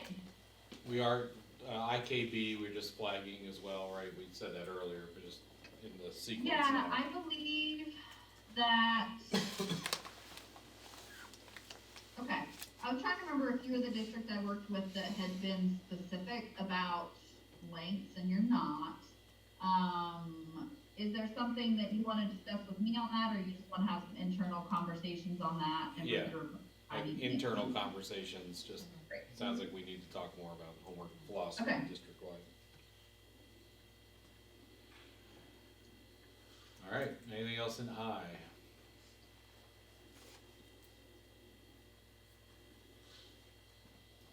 On to J. Okay,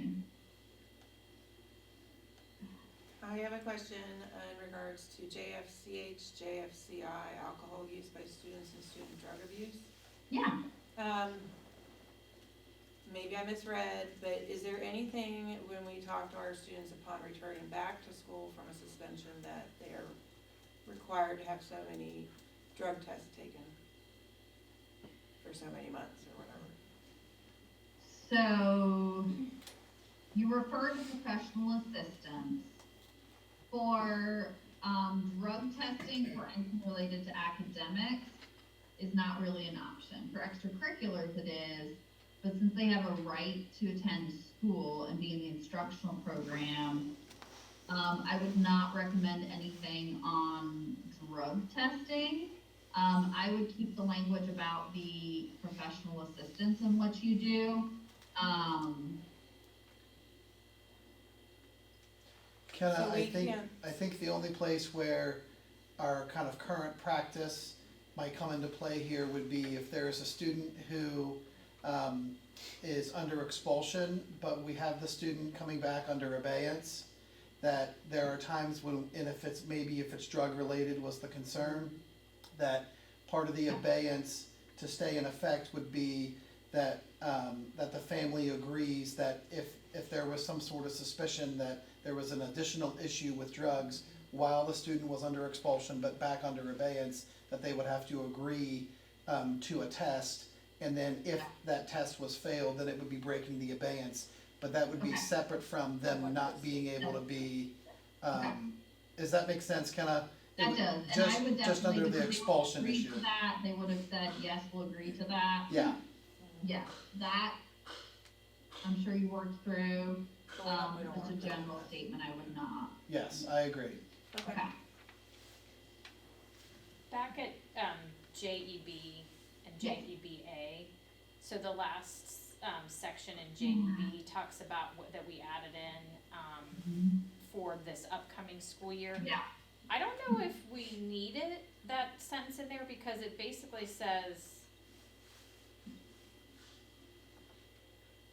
I felt like JEBA was duplicative, because they could have a process of going, Yeah, it's actually different because, so basically, the JDBA is under law where you have to essentially determine a kid is accelerated enough to enter. The language that was provided me to include here okay, is gotcha. just the superintendent could admit them, Okay. and they wouldn't have to go through the process for, accelerated admission. I Okay, think this is a helpful addition. This happened to my nephew. They switched, and he was one of those kids that missed the cutoff, and he didn't then hit the IQ test to go, and then they ended up enrolling in a private school, honestly, because they couldn't get him in. So, yeah, this is what this is trying to address. Does that help? yeah, that makes sense, okay. Yeah. Yeah, and I think the other reason for that was just to make sure that for families who had already maybe entered preschool, Yeah, and when we changed this mid-year, we wanted to have that caveat for just that 1 year. Exactly. Yep. And then do we need to make a note then somehow to go back and erase that next year? since it references just the Yeah. 1 year, I We think can it's just leave fine, it. yeah. The next time you overhaul the whole Yeah, policy really. manual, That's you'll right. take that out. I referenced JEB, but there is no JEB, so I must have the There wrong. is, there's Yes. JEB and JEBA. No, oh no, I'm talking about, I'm going on to something Oh, else. sorry. There was something where it said, one section at the top said something about free education. And I was like, but we do charge for preschool and all-day kindergarten, so I don't know which one it was. Was it the free appropriate education or, so, yes, JEC. JEC. So that's children between the ages of 5 and 21. Okay, So, alright, that should be, your preschool, this is what you're required to, but like your preschool programs, you can, charge tuition for those. But wait, If, don't, as long as they don't have an IEP, you can't charge your IEP students tuition. And that's what that's tied to as well. aren't we charging for whole day kindergarten We instead of are. half day kindergarten? we And are, those kids are 6. And there is language on that about, you're gonna laugh at me, we have an OSB attendance and tuition book. that talks about- Because there is language on like full day versus half day kindergarten and how you can pay for that. That's Yeah, I- probably in Ohio Revised Code. Yeah. Yeah, I It believe for the sure is. stipulation is that if you only offer full day, you can't charge. But if you offer half day and full day, you can charge for full day. That's Yeah. correct. okay. So is there any reason to change the policy to make that clear in case somebody comes back to us later and says, look what your policy says? I would not, because that language comes from statute about providing a free education, your obligation to. And then, you're still providing the free education you're required to provide, you're giving other options that they could pay for. And I'm trying to remember if no, of course I'm not gonna go with the right legal refs right now. That would have been very impressive. You would be our permanent doctor of policy. Oh, no, 3313.48. Wow, nice There job. we go. Second one. So that's why we use the free education. Okay, good question. What else in J? Just, no, my question doesn't matter for JDCC, I read it wrong. In JF, when it calls out bomb threats, do we need to add things like active shooter? Okay. So, that's a good question. This is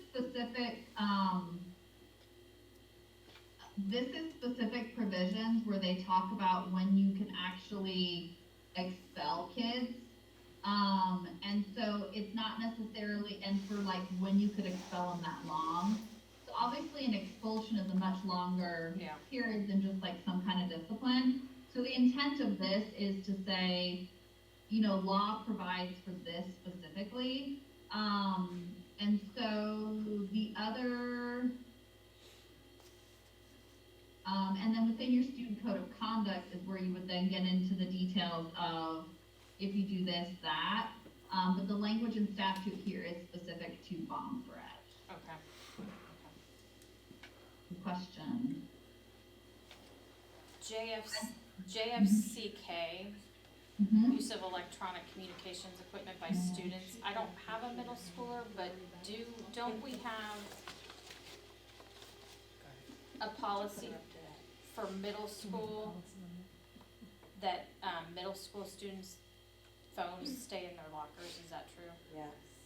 And they're still on district property though, and so Okay. what I would say is that it defers to the building regulations. Okay. The reason we still have the policy is if you go to 3313.753, it talks about the board may totally prohibit or restrict.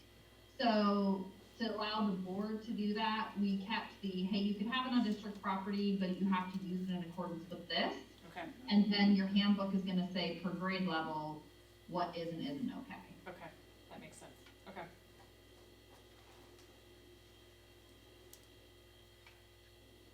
Other questions? Jay?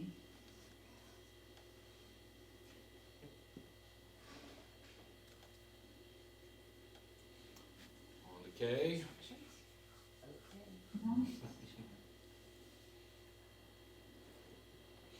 KZA, I'd just like to flag as one that I wanna come back to. Is there something that tracks pretty much what's required by law? Is there something specific? So we had an incident where there was a public, so we've been making an effort to continue to communicate, you know, to like increase communications with our community members, and we have a community newsletter.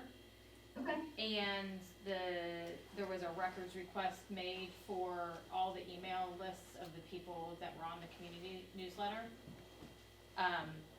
And so I'm just not sure that this policy, like, I think we don't want that to be records, you know, like requestable. And I'm just not sure that this policy covers it, and then I felt like the language around the student directory, I had to read it and read it and read it, like, to feel comfortable with it, and I still wasn't sure that I was comfortable with it. So two things on that for the student, then what you would defer back to is you would go to JO and JO-R that goes in more detail on the process for releasing, as well as KKA, which is about military recruiters. One thing to know is when your manual is published, you will have, let's see if I can find an example. You're gonna have what's called cross-reference link policies, and basically it'll be down here like a hyperlink similar to this. So in this case, you'd have a link that somebody could jump to policy JO, for example. As far as the definition of a record, I think that's what you're getting at with the email list. And so it's all gonna go back to whether it meets the definition of a record. And that's gonna go hand in hand with this policy you would wanna look at in conjunction with EHA, where it talks about, the District Records Yeah, Commission. And this is where you have the definition of a record. And so just, you know, obviously, definitely a good conversation to work through and understand. But that is where these two intersect. And when we wrote the policy, it very much tracks, here's what the law requires for the public's right to know and their right to request. And, you know, as you have those conversations, I'm happy to work with you on where I can help provide clarity or. We went through a lot on that with treasurer, legal counsel, committee work, and I would suggest that it probably could use more, or at least for more understanding. I would suggest that the communications committee consider a special session with legal counsel, looking at all that and making sure, particularly with the student directory, that you have Yeah, what is correct in place to protect the student directory information, because we went through it and tried to make it what it was, but I'm just saying it can always use better understanding, so. What's the, like, when, you know, when it says, like, there's things that can't be used for profit-making purposes, how do you know if it's an anonymous requester? I asked him, That's a good question. I asked If it's him, student information, you have a little bit more latitude to say, you need to verify that you have a right to this, right? If it's, public records, it's a little bit more sticky about how you do this or that. But I'm gonna put a note in the summary document that addresses, student records. But those specifically were the kinds of things that we had Okay, quite a bit of conversation Yeah. about and tried to make it yeah. to cover what, so those Okay. exact things, so it'd be worth a Yeah, no, re-conversation I about would it, like to be, yeah. that'd be good, Mhm. okay. Yeah, and I put a note in the summary chart that I'm updating that basically I'd look at this along with EHA and JO and JO-R that all play together on this. Okay. Great question. I have a couple more in this section, unless. Great. KG, Mhm. why are Boy Scouts called out in KG? So there is actually a federal law. Oh, okay, alright, I got a good lobby. I didn't write the law, I wrote the policy, there we go. Okay. Yeah. KMAR, was there, that's the one about the booster organizations and stuff, did we have a similar Neola policy? Let me double check for you. Give me 1 second. And I think this is good, I mean, we've talked about Yeah. the booster organizations and the foundations, like, coming to present once a year, and I think this gives I good guidance. know we had something, but I I know did that, have some language on it. Mhm. Yeah. and there's What? actually Yeah. been, and I think maybe KMAR refers to it, but there's been some more restrictive law put in place where we actually have to get this annual information, if you look at KMAR 1 through 6, and it is an undertaking. Yeah, and we recently revamped this, not too, I mean, probably in the last maybe 2 years at most. Just to address some of those things, exactly what you said about what should and shouldn't be happening. Yeah, Yeah, I mean, and we do already have meeting, like, Mr. Broadwater has meetings regularly with these organizations, so that's good, but I think it's good. other questions?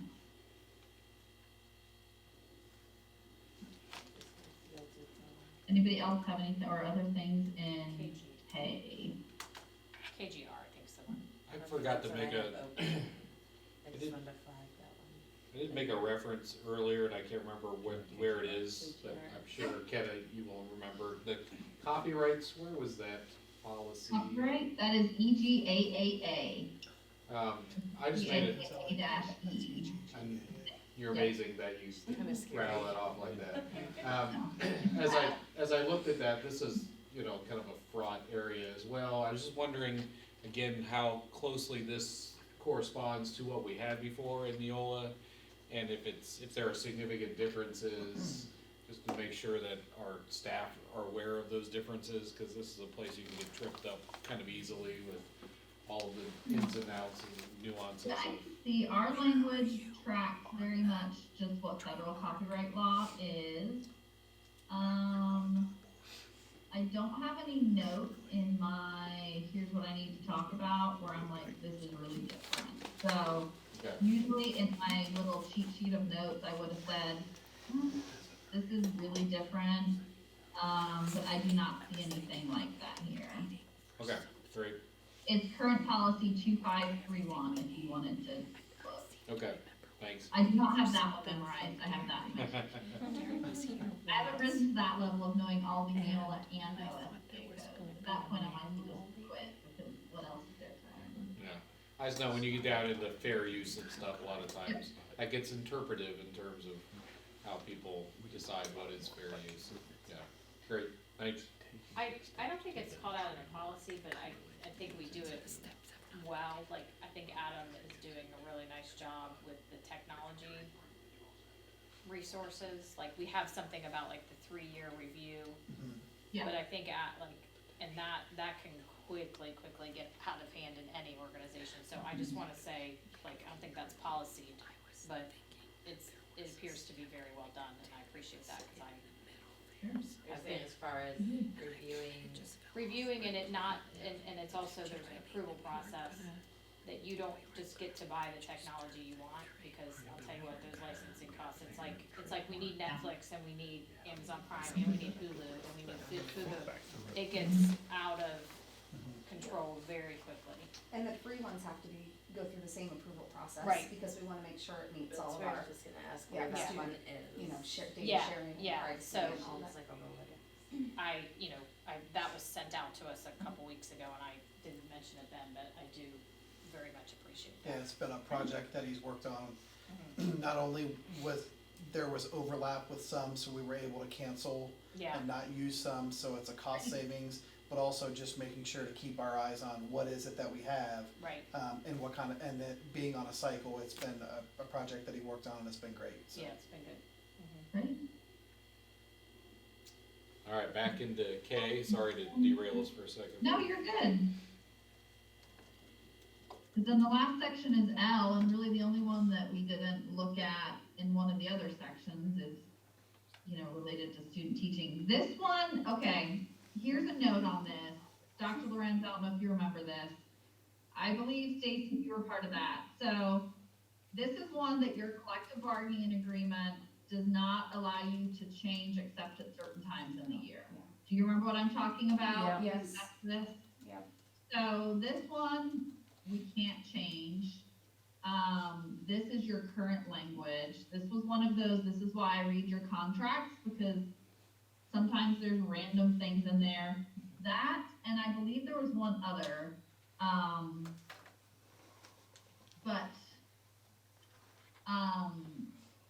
I did wanna point that out while I thought about it. So this would have to be noted that if there was a desire on the part of administration to change anything about this policy, it needs to be dealt with in negotiations or certain point of the it's not really a board policy issue, it's if the process is not the way it's desired to be, it needs to be taken care of in a certain way, it can't just be a policy change. It says, yeah, so the contract says that it cannot be revised, the policy cannot be revised because it refers to the board policy. Says the policy cannot be revised except in June, July, or August. And that's Article 9. But again, just to be clear, in June, July, or August, it can be revised and we don't need to renegotiate with the teachers. I would probably just have a conversation with you, Ian, about why that wasn't. Here, Stop stop it, stop it. You want a policy on when it would be advisable to negotiate? The other one that has comparable language is your one on public complaints about the curriculum or instructional materials, which I think is one that is more frequently looked at or questioned than student teaching. Right. Yeah. And that one's KLB. So that KLB and KLB-R would be ones that are subject to that obligation of your current contract, unless, that changes in future negotiations, but.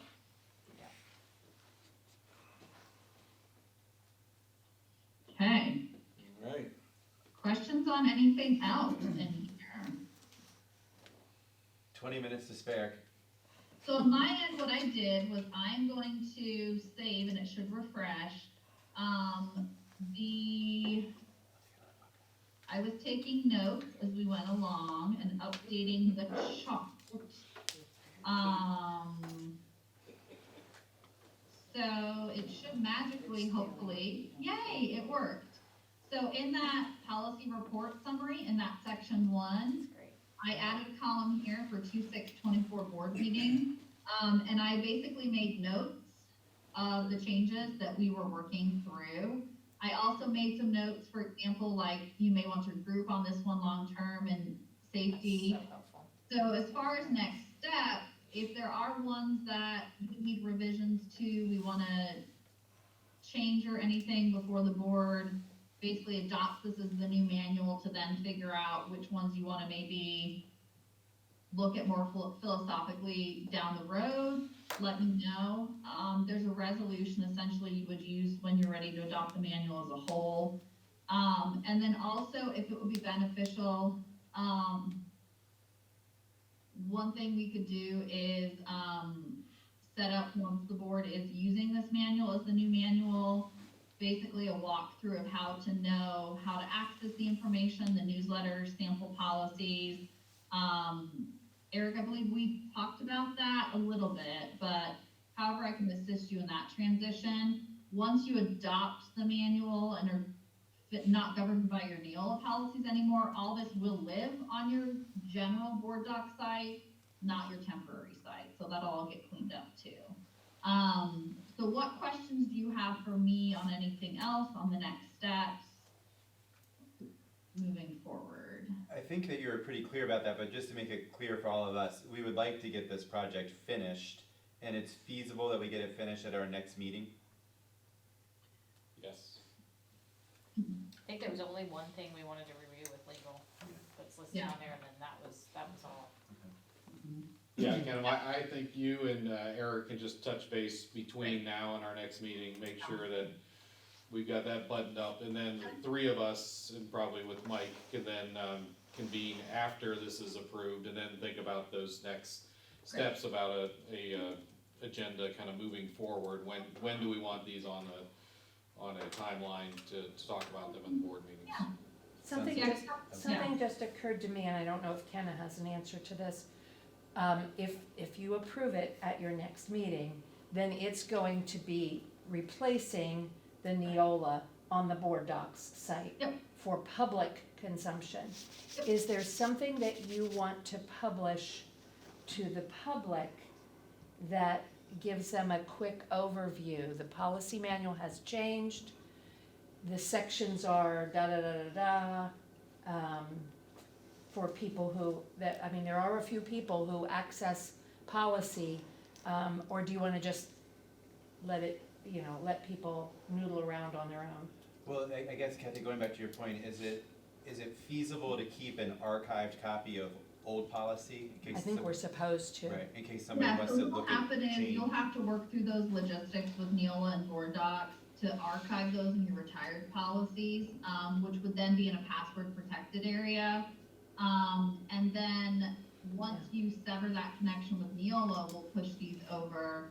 What we can do, if that takes a bit, is I can work with my board docs person to just put like a link to jump to this temporary site.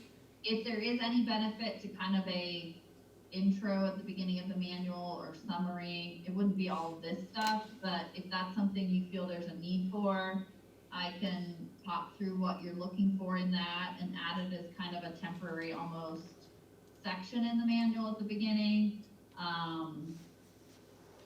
Yeah. Let me just ask Kathy, is your question come from the place that you anticipate someone saying, well, wait, what was the old policy compared to the new policy? No, I was thinking more that this is a new setup for policy, and I don't know that it needs to be something that's in the policy section. I'm just wondering if you want to introduce something to the public of, Some sort of communication that said if you didn't know that the board had, Right. went through a revision and now when you look at board docs, it's going to look like this or something like that. Maybe we can have Mike do that in one of those superintendent Yeah. updates, Yeah, right, sure. that goes out.